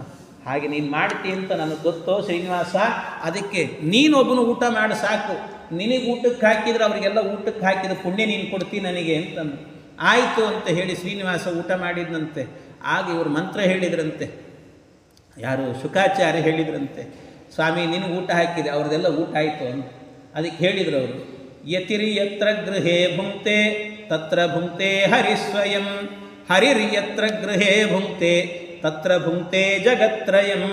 ಹರಿಹಿ ಯತ್ರ ಗೃಹೇ ಭುಂಕ್ತೆ, ಯಾವ ಮನೆಯಲ್ಲಿ ನಿತ್ಯ ಶ್ರೀಹರಿಗೆ ನೈವೇದ್ಯವನ್ನು ಹಾಕ್ತೀರೋ, ನಿತ್ಯವೂ ಕೂಡ ನೈವೇದ್ಯವನ್ನು ಕೊಡ್ತೀವಲ್ಲ ಭಗವಂತನಿಗೆ, ದೇವರ ನೈವೇದ್ಯ ಅಂತ ಮಾಡಿದ್ವಿ ಅಂತ ಆದರೆ ಅದು ಬರೀ ದೇವರಿಗೆ ಮಾಡಿದ ನೈವೇದ್ಯ ಅಲ್ಲ, 3 ಲೋಕಕ್ಕೆ ಊಟ ಹಾಕಿದ ಪುಣ್ಯ ಇದೆ ಅಂತ ಹೇಳ್ತಾರೆ. ಹರಿರ್ ಯತ್ರ ಗೃಹೇ ಭುಂಕ್ತೆ ತತ್ರ ಭುಂಕ್ತೆ ಜಗತ್ರಯಂ ಅಂತ. ಆದ್ದರಿಂದ 3 ಲೋಕಕ್ಕೆ ಊಟ ಹಾಕಿದ ಪುಣ್ಯ ಇದೆ ಅಂತ ಇಷ್ಟು ಹೇಳಿ ಹಾಕ್ತಾ ಇದ್ದರೆ, ದೇವರು ಊಟ ಮಾಡಿದಂತೆ ಅವ್ರ ಮನೆಯಲ್ಲಿ ಫಲಹಾರ ಮಾಡಿದರೆ ಅಲ್ಲಿದ್ದಂಥ ಜನಗಳೆಲ್ಲರೂ ಕೂಡ ತೇಗಿಬಿಟ್ರಂತ ಅನ್ಸರ್ತಿ. ಆಹಾ ಎಷ್ಟು ಹೊಟ್ಟೆ ತುಂಬ್ತಲ್ಲ ಅಂತ. ಹಾಗೆ ಇದು ಭಗವಂತ ಮಾಡುವ ಅನುಗ್ರಹ ಅಂದರೆ ಹೀಗಿರ್ತದೆ. ಇಷ್ಟೆಲ್ಲ ಆಯಿತು. ಇವರ ಮನೆಯಲ್ಲಿ ಊಟಗಳನ್ನೆಲ್ಲ ಮುಗಿಸ್ಕೊಂಡು ಹೊರಟನಂತೆ, ಪರಮಾತ್ಮ ಹೊರಟನಂತೆ. ಅಂತೂ ಹೋಗುವಾಗ ಅಂತೂ ಈ ಭಿಕ್ಷುಕನ ಮನೆಯ ಔತಣವನ್ನು ಸ್ವೀಕಾರ ಮಾಡಿದಲ್ಲೋ ಭಗವಂತ, ಪರಮಾನುಗ್ರಹ ನನಗೆ ಅಂತ. ಭಗವಂತ ಶ್ರೀಮಂತನ ಮನೆಯ ಔತಣವನ್ನೂ ಸ್ವೀಕಾರ ಮಾಡ್ತಾನೆ, ಭಿಕ್ಷುಕನ ಮನೆಯ ಔತಣವನ್ನು ಸ್ವೀಕಾರ ಮಾಡ್ತಾನಂತೆ. ಅವರು ಇವರು ಅಂತಿಲ್ಲ, ಭಕ್ತ ಆದರೆ ಸಾಕು ಅಂತ. ಹೀಗೆ ಪರಮಾತ್ಮ ಎಲ್ಲ ಮಾಡಿಕೊಂಡು ತೇಷಾಂ ಮತಂತು ವಿಜ್ಞಾಯ ಭಗವಾನ್ ಬಹಿರಾಗತಃ ಪೂತ್ಕಾರಂ ಕೃತವಾನ್ ಕೃಷ್ಣ ಸರ್ವೇಷಾಂ ತೃಪ್ತಿ ಹೇತವೇ. ದೇವರು ಒಂದು ಸರ್ತಿ ತೇಗಿದ್ರೆ ಅವರೆಲ್ಲ ತೃಪ್ತಿ ಆಯಿತು ಅಂದ್ರಂತೆ, ಊಟ ಆಯ್ತು ನಮ್ಮದು ಅಂತಂದರು. ಈ ರೀತಿ ವ್ಯವಸ್ಥೆಯನ್ನು ಮಾಡಿ ಕಳಿಸಿಕೊಟ್ರು. ಕಳಿಸಿದಾಗ ಸರಿಯಾಗಿ ಆಕಾಶರಾಜನ ಮನೆಗೆ ಹೋಗ್ತಾ ಇದ್ದಾರಂತೆ. ಸರಿ, ಆಕಾಶರಾಜನ ಮನೆಗೆ ಹೋದಾಗ ನವಮಿ, ಅವತ್ತಿನ ದಿವಸ ನವಮಿ ದಿವಸ ಹೋದ್ರಂತೆ. ನವಮಿ ದಿವಸ ಸಾಯಂಕಾಲದ ಹೊತ್ತಿಗೆ ಹೋಗ್ತಾ ಇರಬೇಕಾದ್ರೆ ಆಕಾಶರಾಜ ನೋಡ್ದ, ಎದುರಿಗೆ ಬಂದಂತೆ ಸ್ವಾಗತ ಮಾಡಲಿಕ್ಕೆ ಅಂತ ಬಂದ ಹುಡುಗ ಬರ್ತಿದ್ದಾನೆ ಅಂತ. ಧನ್ಯೋಹಂ ಕೃತಕೃತ್ಯೋಹಂ ಸ್ವರ್ಗಮಾರ್ಗ ಸಮಾಸ್ಥಿತಃ ಏತಸ್ಮಿನ್ನೇವ ಕಾಲೇತು ಶ್ರೀನಿವಾಸ ಸತಾಂಗತಿ. ನಾನಿವತ್ತು ಧನ್ಯನಾದೆ, ನನ್ನ ಜನ್ಮ ಸಾರ್ಥಕ ಆಯಿತು. ಶ್ರೀನಿವಾಸ ನನ್ನ ಮಗಳನ್ನು ಕನ್ಯಾದಾನವನ್ನು ಸ್ವೀಕಾರ ಮಾಡಲಿಕ್ಕೆ ಬಂದ, ಅವನು ಪಾದ ತೊಳೆಯೋ ಯೋಗ ಬಂತು ನನಗೆ ಅಂತ ಸಂತೋಷ ಆಯಿತಂತೆ. ಯಾಕೆಂದರೆ ನಾನೇ ಭೀಷ್ಮಕನಾಗಿದ್ದಾಗ ಸಿಗಲಿಲ್ಲ ನನಗೆ ಈ ಯೋಗ, ಈಗಲಾದರೂ ಕೊಟ್ಟೆಲ್ಲೋ ನನ್ನನ್ನು ಉದ್ಧಾರ ಮಾಡ್ತಿದ್ದೆ ಶ್ರೀನಿವಾಸ ಅಂತ. ಧನ್ಯಂ, ನನ್ನ ಜನ್ಮ ಧನ್ಯ ಆಯಿತು ಅಂತ ಇಷ್ಟೆಲ್ಲ ಹೇಳಿದ್ರಂತೆ. ಹೇಳಿದ ಕೂಡಲೇ ಆಗ ಆಯಿತು ಅಂತ ಬಂದವರಿಗೆಲ್ಲ ಶ್ರೀನಿವಾಸ ಹೇಳಿದಂತೆ. ಒಂದೊಂದು ರೂಮ್ ವ್ಯವಸ್ಥೆ ಮಾಡಿದರು, ಶ್ರೀನಿವಾಸನ ಕರ್ಕೊಂಡು ಹೋದರು. ಈ ತೋಂಡಮಾನ ಬಂದಂತೆ. ತೋಂಡಮಾನ ಮಾವನ ಎದುರಿಗೆ ಹೇಳಲಿಕ್ಕಾಗಲ್ಲ, ಆದರೂ ಮಾವ ಎದುರಿಗೆ ಬಂದ. ಮಾವ ಎದುರಿಗೆ ಬಂದ ಕೂಡಲೇ ಇವನು ಶ್ರೀನಿವಾಸ ಸುಮ್ಮನೆ ಹೋಗಬೇಕು ಇಲ್ಲೋ. ಶ್ರೀನಿವಾಸ ಏನು ಮಾಡಿಬಿಟ್ನಂತೆ, ಮಾವ ಎದುರಿಗೆ ಬಂದ ಕೂಡಲೇ ಒಂದು ಸರ್ತಿ ಹಿಂಗೆ ಮಾವನ ಕೆನ್ನೆ ಹಿಡ್ಕೊಂಡು ಹಿಂಗೆ ಚೂಟಿಬಿಟ್ನಂತ ಒಂದು ಸರ್ತಿ. ಪಕ್ಕದಲ್ಲೇನೇ ಒಂದು ಸರ್ತಿ ಅರುಂಧತಿ ಇದ್ಲು. ಅರುಂಧತಿ ನಿಂತಿದ್ಲು. ಸ್ವಲ್ಪ ಹೆಣ್ಮಕ್ಳು, ದೊಡ್ಡ ಹೆಣ್ಮಕ್ಳು ಇರ್ತಾರೆ, ಹಿರಿ ಮುತ್ತೈದೆ, ಮದುವೆಯಲ್ಲಿ ಅವ್ರು ಇರಬೇಕು ಪಕ್ಕದಲ್ಲಿ.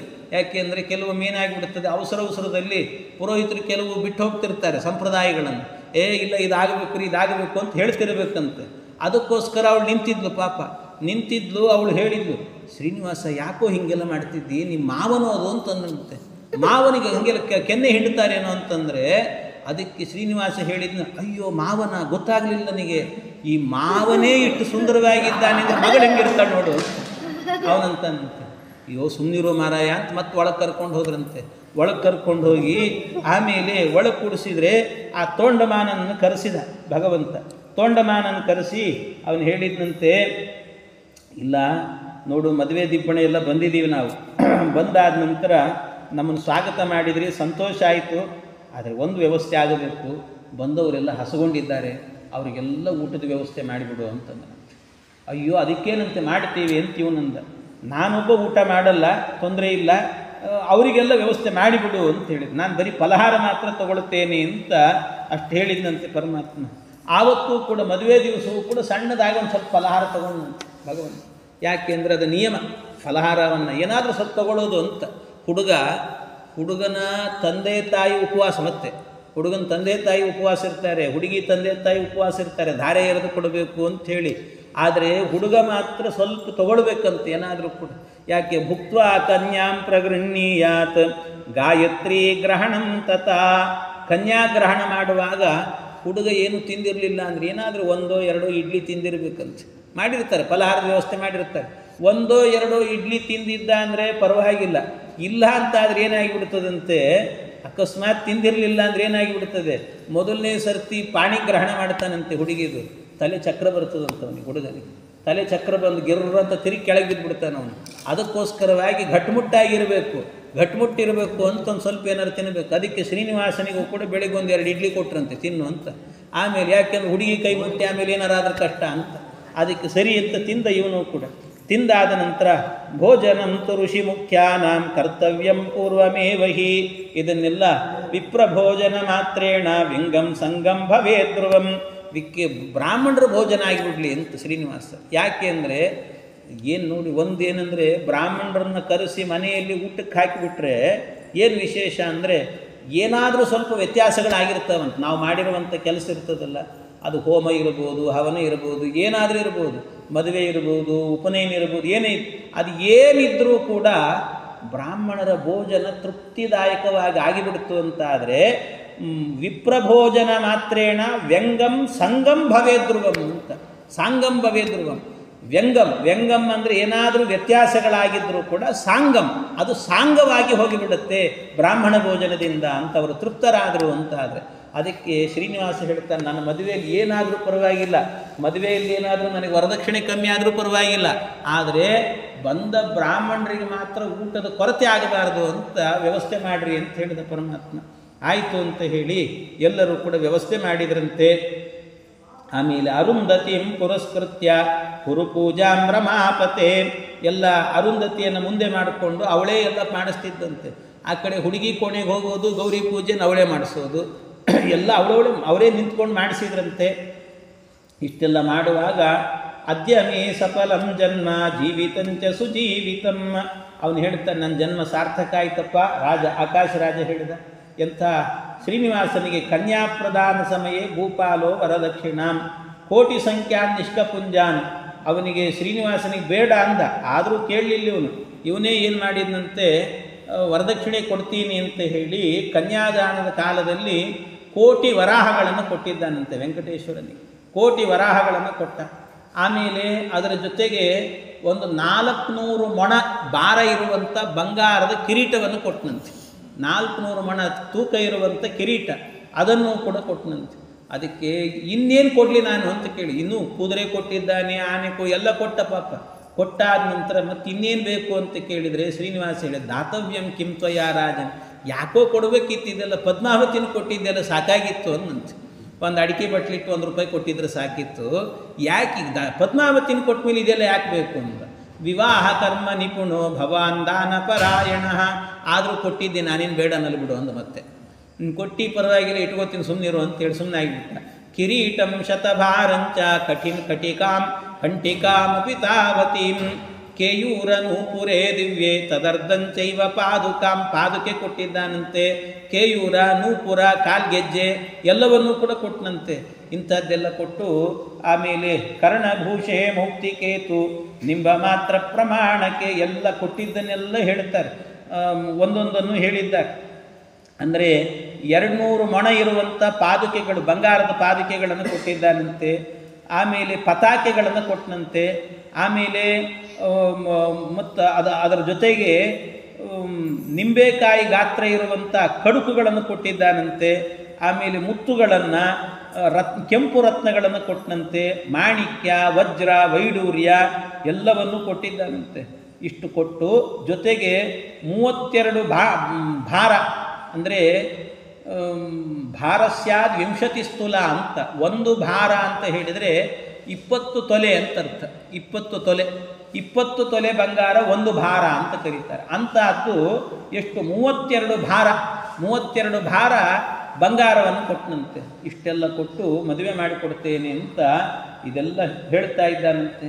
ಇಷ್ಟು ಮಾಡಿಕೊಟ್ಟಾಗ ಆಮೇಲೆ ಮದುವೆಗೆ ಅಂತ ವ್ಯವಸ್ಥೆ ಮಾಡಿದರು. ಕನ್ಯಾಮಿಮಾಂ ಪ್ರದಾಸ್ಯಾಮಿ ಗೃಹಾಣ ಪುರುಷೋತ್ತಮ, ಈ ಕನ್ಯೆಯನ್ನು ಕೊಡ್ತಾ ಇದ್ದೇನೆ ಅಂತ ದಾರೆ ಎರೆದು ಕೊಡ್ತಾ ಇದ್ದಾನಂತೆ. ಎಲ್ಲ ಕಡೆಯಲ್ಲೂ ಕೂಡ ಎಲ್ಲರೂ ಸೇರಿದ್ದಾರೆ. ಮೊದಲಿಗೆ ಹೇಳಬೇಕು, ಇವಳು ಯಾರು ಏನು ಅಂತ ಹೇಳಿ ಇಂಥ ವರನಿಗೆ ಕೊಡ್ತಾ ಇದ್ದೇವೆ ಅಂತ. ಅತ್ರಿಗೋತ್ರ ಮತ್ತು ಸುವೀರನ ಪ್ರಪೌತ್ರಿ, ಸುಧರ್ಮನ ಪೌತ್ರಿ, ಆಕಾಶರಾಜನ ಪುತ್ರಿ. ಇವಳು ಗೋವಿಂದನನ್ನು ಅಂದರೆ ಶ್ರೀನಿವಾಸನನ್ನು ಮದುವೆ ಮಾಡಿಕೊಡ್ತಾ ಇದ್ದಾಳೆ ಅಂತ. ಅದೇ ರೀತಿಯಲ್ಲಿ ವಸಿಷ್ಠ ಗೋತ್ರದಲ್ಲಿ ಹುಟ್ಟಿದಂತಹ ಹುಡುಗ ಯಯಾತಿಯ ಮೊಮ್ಮಗ ಶೂರರಾಜನ ಮಗ, ಶೂರರಾಜನಾದಂಥ ಶೂರಸೇನನ ಮಗ, ಯಯಾತಿಯ ಮೊಮ್ಮಗ ವಸುದೇವನ ಮಗ. ಆ ವಸುದೇವನ ಮಗನಾದಂತಹ ವೆಂಕಟೇಶನಿಗೆ, ವಸಿಷ್ಠ ಗೋತ್ರದವನಿಗೆ ಅತ್ರಿಕುಲದಲ್ಲಿ ಹುಟ್ಟಿದಂಥ ಪದ್ಮಾವತಿ ದೇವಿಯನ್ನು ಮದುವೆ ಮಾಡಿಕೊಡ್ತಾ ಇದ್ದೇವೆ ಅಂತ. ಇದೆಲ್ಲ ನಡೀಬೇಕು ಆ ಪ್ರಕ್ರಿಯೆಗಳಲ್ಲಿ. ಅಷ್ಟೆಲ್ಲ ನಡೆದು ಇದನ್ನೆಲ್ಲ ಹೇಳಿ ಮದುವೆಯನ್ನು ಮಾಡಿಕೊಡಬೇಕು ಅಂತ ಮದುವೆ ಮಾಡಿಸಿದ್ರಂತೆ. ಇಬ್ಬರಿಗೂ ಕೂಡ ವೈಭವದ ಮದುವೆ ಎನ್ನುವಂಥದ್ದು ನಡೆಯಿತು. ಆ ವೈಭವದ ಮದುವೆ ನಡೀತಾ ಇರುವಾಗ ಎಲ್ಲ ಕಡೆಯಲ್ಲೂ ಕೂಡ ಮಂತ್ರಘೋಷಗಳು ಕೇಳಿ ಬರ್ತಾ ಇದ್ದಾವೆ. ಒಳ್ಳೆ ರತ್ನಖಚಿತವಾಗಿರುವಂಥ ಅಂತಃಪಟವನ್ನು ಹಿಡಿದಿದ್ದಾರಂತೆ. ಆ ಅಂತಃಪಟವನ್ನು ಹಿಡಿದಿರುವ ಕಾಲದಲ್ಲಿ ಭಾರೀ ವೈಭವ. ಎಷ್ಟು ವ್ಯವಸ್ಥೆ ಆಗಿತ್ತು ಅಂದರೆ ಯಾರಿಗೂ ಮದುವೆ ನೋಡಲಿಕ್ಕಾಗಲಿಲ್ಲ ಅಂತ ಅನಿಸಿರಬಾರ್ದು. ಎಲ್ರಿಗೂ ದೇವತೆಗಳೆಲ್ಲ ಸ್ವಲ್ಪ ಮೇಲೆ ನಿಂತ್ಕೊಂಡ್ರಂತೆ, ಆಕಾಶದಲ್ಲಿ ನಿಂತ್ಕೊಂಡ್ರು. ಋಷಿಗಳು ಸ್ವಲ್ಪ ಮೇಲೆ ನಿಂತ್ಕೊಂಡ್ರಂತೆ. ಋಷಿಗಳಿಗೊಂದು ಜಾಗ, ದೇವತೆಗಳಿಗೊಂದು ಜಾಗ, ಮನುಷ್ಯರಿಗೊಂದು ಜಾಗ, ಎಲ್ರಿಗೂ ಚಿಕ್ಕ ಮಕ್ಕಳಿಗೊಂದೊಂದು ಜಾಗ ಅಂತ ವ್ಯವಸ್ಥೆ ಮಾಡಿಕೊಂಡು ಎಲ್ಲರಿಗೂ ಈ ಮದುವೆ ಮಂಟಪ ಎನ್ನುವಂಥದ್ದು ಕಾಣುವಂತೆ ವಿವಾಹ ಎನ್ನುವಂಥದ್ದು ನಡೆಯುತ್ತಂತೆ. ಎಲ್ಲೂ ಯಾರಿಗೂ ಸಮಸ್ಯೆ ಆಗಲಿಲ್ಲ. ಅಂಥ ವೈಭವದ ವಿವಾಹ ನಡೆಯುವಾಗ ಮಂಗಳಾಷ್ಟಕಗಳ ಘೋಷಣೆಯನ್ನು ಮಾಡುತ್ತಾ ಇದ್ದಾರೆ ಬ್ರಾಹ್ಮಣರೆಲ್ಲರೂ ಕೂಡ. ಆಗ ಅಂತಃಪಟವನ್ನು ತೆಗಿತಾ ಇದ್ದಾರಂತೆ. ಗಂಗಾ ಸಿಂಧು ಸರಸ್ವತಿ ಚ ಯಮುನಾ ಗೋದಾವರಿ ನರ್ಮದಾ ಕೃಷ್ಣಾ ಭೀಮರತಿ ಚ ಫಲ್ಗು ಸರಯೂ ಶ್ರೀಗಂಡಕಿ ಗೋಮತಿ ಕಾವೇರಿ ಕಪಿಲಾ ಪ್ರಯಾಗ ವಿನತಾ ನೇತ್ರಾವತಿ ಇತ್ಯಾದಯೋ ನದ್ಯ ಶ್ರೀ ಹರಿಪಾದ ಪಂಕಜ ಭವಾಃ ಕುರ್ವಂತು ನೋ ಮಂಗಲಂ ಸುಮುಹೂರ್ತೆ ಸಾವಧಾನಾಃ ಸುಲಗ್ನೇ ಸಾವಧಾನಾಃ ಶ್ರೀಲಕ್ಷ್ಮೀನಾರಾಯಣ ಧ್ಯಾನೇ ಸಾವಧಾನಾಃ. ಹೀಗೆ ಕಲ್ಯಾಣ ಎನ್ನುವಂಥದ್ದು ನಡೀತು. ವೈಭವದ ಕಲ್ಯಾಣ. ಎಲ್ಲ ಕಲ್ಯಾಣ ಆದ ಕೂಡಲೇ ಮೊದಲಿಗೆ ಲಾಜಹೋಮ ಅಂತ ಒಂದು ಪ್ರಕ್ರಿಯೆ, ಜೊತೆಗೆ ನಾಗೋಲಿ ಅಂತ ಹೇಳ್ತಾರೆ. ಆ ನಾಗೋಲಿಯನ್ನು ಮಾಡಿಸಿದ್ರಂತೆ. ಎಲ್ಲ ಪ್ರಕ್ರಿಯೆಗಳೆಲ್ಲ ಮುಗಿದಾದ ನಂತರ ಆಮೇಲೆ ಕೊನೆಯಲ್ಲಾಗಬೇಕಾದ್ರೆ ಹೇಳಿದ್ರಂತೆ, ಈ ಕೊನೆಗೆ ಸಪ್ತಪದಿ ಅಂತಿರ್ತದೆ. ಆ ಸಪ್ತಪದಿಯನ್ನು ತುಳಿದ್ರಂತೆ. ಸಪ್ತಪದಿ ಅಂತಂದರೆ 7 ಹೆಜ್ಜೆ, ಗಂಡಿನ ಜೊತೆಗೆ ಹೆಣ್ಣು 7 ಹೆಜ್ಜೆ ಹಾಕೋದು. 7 ಹೆಜ್ಜೆ. ಆ 7 ಹೆಜ್ಜೆ ಹಾಕಿತ್ತು ಅಂದರೆ ಆ ಹೆಣ್ಣು ಏನಾಗ್ತಾಳಂತೆ, ಅವಳು ಹುಟ್ಟಿದ್ದೊಂದು ಗೋತ್ರದಲ್ಲಿರ್ತಾಳೆ. ಈ 7 ಹೆಜ್ಜೆ ಹಾಕ್ತಾ ಇದ್ದಂತೆಯೇ ಆ ಗಂಡಿನ ಗೋತ್ರ ಏನಿರ್ತದೋ ಆ ಗೋತ್ರಕ್ಕೆ ಬದಲಾಗಿಬಿಡ್ತಾಳಂತೆ. 7 ಹೆಜ್ಜೆ. ಆ ಮಂತ್ರಕ್ಕೆ ಅಷ್ಟು ಸಾಮರ್ಥ್ಯ. ಆ ಮಂತ್ರದಿಂದ ಗೋತ್ರವೇ ಬದಲಾಗಿಬಿಡ್ತದೆ. ಆವತ್ತಿನಿಂದ ಅತ್ರಿ ಗೋತ್ರ ಇದ್ದವಳು ವಸಿಷ್ಠ ಗೋತ್ರ ಆಗಿಬಿಡುತ್ತಂತವಳದ್ದು. ಆ ರೀತಿ ಮಾಡಿ ಎಲ್ಲ ಆಯಿತು. ಕಲ್ಯಾಣ ಎಲ್ಲ ಮುಗೀತು. ಕಲ್ಯಾಣ ಎಲ್ಲ ಆದ ನಂತರ ಶ್ರೀನಿವಾಸನಿಗೆ ಒಳ್ಳೆಯ ಭೂಮದ ಊಟದ ವ್ಯವಸ್ಥೆ, ಇನ್ನೊಂದು ಮತ್ತೊಂದು ಎಲ್ಲ ವೈಭವದಿಂದ ನಡೀತು. ಊಟ ಎಲ್ಲ ಆಗಿದೆ. ಆದ ನಂತರ ಕಡೆಗೆ ಏನು ಮಾಡಿದ್ರಂತೆ, ಶ್ರೀನಿವಾಸ ಹೆಣ್ಣು ಒಪ್ಪಿಸ್ತೀವಿ ಅಂತ ಬಂದ್ರಂತೆ. ಕೊನೆಗೆ ಒಂದು ಹೆಣ್ಣು ಒಪ್ಪಿಸೋ ಕಾರ್ಯಕ್ರಮ ಅಂತ ಇರ್ತದೆ. ಹೆಣ್ಣು ಒಪ್ಪಿಸೋ ಕಾರ್ಯಕ್ರಮ ಅಂತ ಪದ್ಮಾವತಿಯನ್ನು ಆಕಾಶರಾಜ, ಧರಣಿದೇವಿ, ವಸುದಾನ ಎಲ್ಲ ಕರ್ಕೊಂಡ್ಬಂದು ಶ್ರೀನಿವಾಸನ ತೊಡೆ ಮೇಲೆ ಕೂಡಿಸಿದ್ರಂತೆ. ಕೂಡಿಸುವಾಗ ಎಲ್ಲರೂ ಕಣ್ಣೀರು ಹಾಕ್ತಿದ್ದಾರಂತೆ. ಆಕಾಶರಾಜ ಅಳುತ್ತಿದ್ದಾನೆ, ಧರಣಿದೇವಿ ಅಳುತ್ತಿದ್ದಾಳೆ. ಆಕಾಶರಾಜ ಹೇಳ್ತಾನೆ, ನಮ್ಮ ಹುಡುಗಿಯನ್ನು ಭಾಳ ಚೆನ್ನಾಗಿ ನೋಡ್ಕೊಂಡಿದ್ವಿ ಶ್ರೀನಿವಾಸ, ಇಷ್ಟು ದಿವಸ ನಮ್ಮ ಮನೆಯಲ್ಲಿದ್ದು ಇನ್ನು ನಿನ್ನ ಹತ್ರಕ್ಕೆ ಬರ್ತಿದ್ದಾಳೆ, ಎಲ್ಲ ನೀನೇ, ಅವಳಿಗೆ ಅಪ್ಪ ನೀನೇ, ಅಮ್ಮ ನೀನೇ, ಎಲ್ಲ ನೀನೇ ಆಗಿ ನೋಡ್ಕೊಳ್ಬೇಕು ಶ್ರೀನಿವಾಸ, ನಿನ್ನನ್ನು ನಂಬಿ ಕಳಿಸಿಕೊಡ್ತಾ ಇದ್ದೇವೆ ಅಂತ ಆ ಶ್ರೀನಿವಾಸನಿಗೆ ಕಣ್ಣೀರು ಹಾಕ್ಕೊಂಡು ಹೇಳಿದ್ರಂತೆ. ಎಲ್ಲರೂ ಕಣ್ಣೀರು ಹಾಕ್ತಾ ಇರಬೇಕಾದ್ರೆ ಈ ಶ್ರೀನಿವಾಸ ಏನಂದರೆ ಸ್ವಲ್ಪ ಅವನಿಗೂ ಹೆಣ್ಣಿನ ಕರುಳು, ಅವನಿಗೆ ಹೆಣ್ಣು ಕರುಳು. ಆ ಹೆಣ್ಣು ಕರುಳು ತಡಿಲಿಕ್ಕಾಗಲಿಲ್ಲ ಅವನಿಗೆ. ಇವರೆಲ್ಲ ಕಣ್ಣೀರು ಹಾಕೋದನ್ನು ನೋಡಿ ಇವನಿಗೆ ತಡಿಲಿಕ್ಕಾಗದೆ ಸರಸರ ಅಂತ ಅವನು ಹತ್ತುಬಿಟ್ಟನಂತೆ. ಶ್ರೀನಿವಾಸನೂ ಹತ್ತುಬಿಟ್ಟ. ಶ್ರೀನಿವಾಸ ಕಣ್ಣೀರು ಹಾಕಿ ಅಳಬೇಕಾದ್ರೆ ಪಕ್ಕದಲ್ಲಿದ್ದವರೆಲ್ಲ ಹೇಳಿದರು, ಶ್ರೀನಿವಾಸ ಯಾಕೆ ಅಳತೀಯೋ, ಸುಮ್ಮನಿರೋ, ನಾವು ಗಂಡಿನ ಕಡೆಯವರು, ನಮ್ಮ ಪ್ರೆಸ್ಟೀಜ್ ಇದೆಲ್ಲ, ಹಾಗೆಲ್ಲ ಅಳಬಾರ್ದು ನಾವು ಅಂತಂದ್ರಂತೆ. ನಾವು ಅಳಬಾರ್ದು, ಅವ್ರು ಅಳಬೇಕು, ಹೆಣ್ಣಿನ ಕಡೆಯವ್ರು ಅಳಬೇಕು, ನಾವು ಅಳಬಾರ್ದು ಅಂತ ಪಕ್ಕದಲ್ಲಿರೋರೆಲ್ಲ ಹೇಳ್ತಾ ಇದ್ದರೆ ಶ್ರೀನಿವಾಸ ಹೇಳಿದಂತೆ, ಅಯ್ಯೋ ಹೌದಲ್ಲ, ನನಗೆ ಗೊತ್ತಾಗಲಿಲ್ಲ, ಅವ್ರು ಅಳೋದು ನೋಡಿ ನನಗೆ ಗೊತ್ತಾಗಲಿಲ್ಲ, ಕಣ್ಣೀರು ಬಂದ್ಬಿಡ್ತು ನನಗೆ. ಕೆಲವೊಮ್ಮೆ ಹಂಗಾಗ್ತಿರ್ತದೆ. ಬೇರೆ ಇನ್ಯಾರೋ ಅಳ್ತಾ ಇದ್ದರೆ ಅವರನ್ನು ನೋಡಿದ್ರೆ ನಮಗೂ ಕಣ್ಣೀರು ಬಂದ್ಬಿಡ್ತದಂತೆ, ಹಂಗಾಗ್ತದೆ. ಆ ರೀತಿ ನನಗೆ ಅಳು ಬಂತು ಅಂತ. ಅದಕ್ಕೇನು ಮಾಡೋದು, ಈಗ ಹತ್ತು ಬಿಟ್ಟೀನಿ, ಆದ್ರೆ ಮ್ಯಾನೇಜ್ ಮಾಡ್ತೀನಿ ಇನ್ನಂತೆ. ಹೆಂಗೆ? ಅದಕ್ಕೆ ಸುಮ್ಮನಿರಿ ನಾ ಮಾಡ್ತೀನಿ ಅಂದ. ಏನು ಅಂತ ಕೇಳಿದ್ರೆ ಆಮೇಲೆ ಹೇಳಿದಂತೆ, ಇಲ್ಲ ನಾನು ಹತ್ಬಿಟ್ಟೆ, ಕಣ್ಣೀರು ಬಂತು, ಏನು ತಪ್ಪು ತಿಳ್ಕೊಬೇಡ್ರಿ. ಯಾಕೆ ಅಂದರೆ ನಾನು ನಮ್ಮ ತಂಗಿ ಸುಭದ್ರೆ ಇದ್ಲಲ್ಲ, ಅವಳಿಗೆ ಮದುವೆ ಮಾಡಿದ್ದೆ, ಆವಾಗ ಅಳೋದು ಮರ್ತು ಬಿಟ್ಟಿದ್ದೆ, ಈಗ ನೆನಪಾಯಿತು ಅಳ್ತಿದ್ದೀನಿ ಅಂತಂದಂತೆ. ಮತ್ತೆ ಹೀಗೆಲ್ಲ ಮ್ಯಾನೇಜ್ ಮಾಡ್ತಿದ್ದಂತೆ. ಅಂತೂ ಇಷ್ಟೆಲ್ಲ ಮದುವೆ ಮಾಡಿಕೊಂಡು ಶ್ರೀನಿವಾಸ ಇನ್ನೇನು ಮದುವೆ ಎಲ್ಲ ಆಯಿತು, ಹೋಗಿ ಬರ್ತೇನೆ ಅಂತ ಹೇಳಿದರೆ ಶ್ರೀನಿವಾಸನಿಗೆ ಹೇಳಿದ್ರಂತೆ, ಶ್ರೀನಿವಾಸ ಮದುವೆ ಆಗಿದೆಯಪ್ಪ, ಮದುವೆ ಆಗಿರೋದ್ರಿಂದಾಗಿ 6 ತಿಂಗಳ ತನಕಲ್ಲೂ ಕೂಡ ಬೆಟ್ಟ ಹತ್ತಬಾರ್ದು ನೀನು ಅಂತಂದ್ರಂತೆ. ಬೆಟ್ಟ ಹತ್ತೋ ಹಾಗಿಲ್ಲ, ಮದುವೆ ಆಗಿ 6 ತಿಂಗಳ ತನಕ ಬೆಟ್ಟ ಹತ್ತಬಾರ್ದು. ಮದುವೆ ಹೆಂಡತಿ ಗರ್ಭಿಣಿ ಇದ್ದಾಗ ಬೆಟ್ಟ ಹತ್ತಬಾರ್ದು, ಇದೆಲ್ಲ 6 ತಿಂಗಳ ತನಕ ಹತ್ತಬಾರ್ದು ಅಂತ ಮದುವೆ ಆದಮೇಲೆ. ಮತ್ತೇನು ಮಾಡಬೇಕು, ಇಲ್ಲೇ ಇರು ಅಂತಂದು ಸರಿ ಅಂತ ಒದ್ದಾಡಿಕೊಂಡಿದ್ದಂತೆ. ಆಮೇಲೆ ಏನಾಯಿತು ಅಂದರೆ ವೈಶಾಖ ಶುದ್ಧ ದಶಮಿ ಎಂದು ಮದುವೆ ಆಯಿತು. ಮದುವೆ ಎಲ್ಲ ಆದ ನಂತರ ಕಡೆಗೆ ಏನಾಯಿತು ಅಂದರೆ ಈ ಶ್ರೀನಿವಾಸ ಎಲ್ಲ ಆದಮೇಲೆ 6 ತಿಂಗಳಾದ ಮೇಲೆ ಮೊದಲನೇ ಸರ್ತಿ ಬೆಟ್ಟ ಹತ್ತಿದಂತೆ. ಅವನು ಬೆಟ್ಟ ಹತ್ತಿದ ಕಾಲ ಯಾವುದು ಅಂದರೆ ಈ ದಸರಾ ನವರಾತ್ರಿ, ಈ ಕಾಲದಲ್ಲಿ ಹತ್ತಿದಂತೆ ಅವನು ಭಗವಂತ. ಈ ಕಾಲದಲ್ಲಿ ಹತ್ತಿದ ಕೂಡಲೇ ಮೇಲೆ ಬ್ರಹ್ಮದೇವರು ಕೂತಿದ್ರು, ನಮ್ಮಪ್ಪ ಯಾವಾಗ ಬರ್ತಾನೆ ಅಂತ ಕಾಯ್ತಿದ್ರಂತೆ. ಬಂದದ್ದು ಶ್ರೀನಿವಾಸನ್ ನೋಡಿದರು, ಪರಮಾನಂದ ಆಗಿಬಿಡ್ತು ಬ್ರಹ್ಮದೇವರಿಗೆ. ನಮ್ಮಪ್ಪ ಸ್ವಾಮಿ ಬಂದ ಅಂತ ದೊಡ್ಡ ಉತ್ಸವ ಮಾಡಿಬಿಟ್ನಂತೆ. ಅದು ಬ್ರಹ್ಮೋತ್ಸವ ಅಂತ ಆಗೋಯ್ತಂತೆ. ಬ್ರಹ್ಮ ಮಾಡಿದ ಉತ್ಸವ ಅಂತ ಶ್ರೀನಿವಾಸನಿಗೆ ಬ್ರಹ್ಮೋತ್ಸವ ಅಂತಾಯಿತು. ಹೀಗೆ ಪ್ರತಿ ಬಾರಿಯೂ ಕೂಡ ಇವತ್ತಿಗೂ ಕೂಡ ಈ ಕಾಲ ಬಂತು ಅಂದರೆ ಈ ಏನು ನವರಾತ್ರಿಯ ಕಾಲ ಅಂತ ಬರ್ತದೆ, ಆಗ ಪ್ರತಿ ಬಾರಿಯೂ ಕೂಡ ಭಗವಂತನಿಗೆ ಇದೊಂದು ಉತ್ಸವ ಅಂತ ನಡೀತದಂತೆ, ಬ್ರಹ್ಮದೇವರು ಮಾಡುವಂಥ ಉತ್ಸವ. ಆ ಉತ್ಸವಕ್ಕೆ ಅಂತ ವಿಶೇಷವಾಗಿ ಏನು ಅಂದರೆ ಬ್ರಹ್ಮದೇವರು ಮಾಡುತ್ತಾರೆ ಅಂದರೆ ದೇವತೆಗಳೆಲ್ಲ ಬರ್ತಾರಂತೆ. ಅದಕ್ಕೆ ರಥದಲ್ಲಿ ಕೂಡಿಸಿ ಶ್ರೀನಿವಾಸನನ್ನು ರಥದಲ್ಲಿ ಮೆರವಣಿಗೆ ಮಾಡ್ತಾನಂತೆ. ಆ ಪ್ರಾಕಾರದಲ್ಲಿ, ಆ ರಥಬೀದಿಯಲ್ಲಿ ಮಾಡುವಾಗ ಆ ರಥಕ್ಕೆ ಅಂತ ಹೇಳಿಬಿಟ್ಟು ದೇವತೆಗಳೆಲ್ಲ ಬರ್ತಾರಂತೆ ಅದನ್ನು ನೋಡಬೇಕು ಅಂತ. ಆ ದೇವತೆಗಳೆಲ್ಲ ಬಂದು ಅದರಲ್ಲೂ ಕೂಡ ಗರುಡ ದೇವರೇ ಬಂದು ಆ ರಥವನ್ನು ಎಳೀತಾನಂತೆ. ಗರುಡ ಬಂದು ಎಳೀತಾನೆ ಅನ್ನೋದಕ್ಕೇನು ಸಾಕ್ಷಿ ಅಂದರೆ ಇವತ್ತಿಗೂ ಕೂಡ ಆ ರಥ ನಿಲ್ಲಿಸಿದಾಗ ಮೇಲೊಂದು ಸರ್ತಿ ಬಂದು ಒಂದು ಗರುಡ ತಿರುಗಿ ಹೋಗ್ತಾನಂತೆ. ಆ ತಿರುಗಿ ಹೋದ ಅಂದರೆ ಇಲ್ಲಿ ಕೆಳಗೆ ಯಾರು ಭಕ್ತರು ನಿಂತಿರ್ತಾರಲ್ಲ, ಆ ಭಕ್ತರಲ್ಲೇ ಒಂದು ಅಂಶದಿಂದಾಗಿ ಆ ಗರುಡ ಬಂದು ಕೂತ್ಕೊಳ್ತಾನೆ. ಗರುಡಾರೂಢನಾಗಿ ಭಗವಂತ ಬರ್ತಾನೆ ಅಂತ, ರಥದಲ್ಲಿ ಬರ್ತಾನೆ ಅಂತ ಅನುಸಂಧಾನ. ಹೀಗೆ ಶ್ರೀನಿವಾಸನಿಗೆ ವೈಭವದ ಮಂಗಳ ಆಯಿತು ಅಂತ ಹೇಳುತ್ತಾರೆ. ಅಂತಹ ಶ್ರೀನಿವಾಸನ ಕಲ್ಯಾಣದಿಂದ ಎಲ್ರಿಗೂ ಕೂಡ ಪರಮಾತ್ಮನ ಅನುಗ್ರಹದಿಂದ ಕಲ್ಯಾಣ ಆಗಲಿ, ಮಂಗಳವಾಗಲಿ ಅಂತ ದೇವರಲ್ಲಿ ಪ್ರಾರ್ಥನೆ ಮಾಡುತ್ತಾ, ಮತ್ತು ಶ್ರೀಮಠದಲ್ಲಿ ಪ್ರತಿ ಬಾರಿಯೂ ನಡೆಯುವಂತೆ ಈ ವರ್ಷವೂ ಕೂಡ ಈ ಶ್ರೀನಿವಾಸನ ಯಾರು ಇರ್ತಾರೋ ಬಿಡ್ತಾರೋ ಒಂದು ಇಬ್ಬರಿದ್ದರೂ ಕೂಡ ಶ್ರೀನಿವಾಸ ಅಂತೂ ಕೇಳಲಿಕ್ಕೆ ಇರ್ತಾರೆ. ಅದರಿಂದ ಆ ಶ್ರೀನಿವಾಸನ ಸಮ್ಮುಖದಲ್ಲಿ ಆ ಭಗವಂತನ ಅವನ ಕಲ್ಯಾಣವನ್ನು ಹೇಳಿದ್ದೇನೆ. ಅದರಲ್ಲಿ ಏನಾದರೂ ಒಳ್ಳೆಯ ವಿಷಯಗಳು ಬಂದಿದ್ದರೆ ಅವೆಲ್ಲ ನಮ್ಮ ಗುರುಗಳಾದಂಥ ಪರಮಪೂಜ್ಯ ಪೇಜಾವರ ಶ್ರೀ ವಿಶ್ವೇಶತೀರ್ಥ ಶ್ರೀಪಾದಂಗಳವರ ಅನುಗ್ರಹ, ಅವರ ಕಾರುಣ್ಯ, ತಪ್ಪಿದ್ದಲ್ಲಿ ನನ್ನದ್ದು ಅಂತ ಹೇಳುತ್ತಾ, ಜೊತೆಗೆ ಈ ವ್ಯವಸ್ಥೆಯನ್ನು ಮಾಡಿ ಎಷ್ಟು ಪಾಪ ಸಾಯಂಕಾಲ 4 ಹೊಡೆದಿರ್ತದೆ ದಿವಸ ಊಟ, ಪ್ರತಿನಿತ್ಯವೂ ಕೂಡ 4-4:15 ಊಟ ಆಗಿರ್ತದೆ. 5:30 6 ಗಂಟೆ ಅನ್ನೋದ್ರಾಗ ನಾವು ಬಂದಿರ್ತೀವಿ. ಮತ್ತು ಅಲ್ಲಿ ಹೀಗೆ ಮುಗಿತಾ ಇದ್ದಂತೆ ಕೈ ತೊಳೆದಿರ್ತಾರೆ, ಇಲ್ಲಿ ಪ್ರವಚನಕ್ಕೆ ಬಂದು ಕೂತಿರಬೇಕು.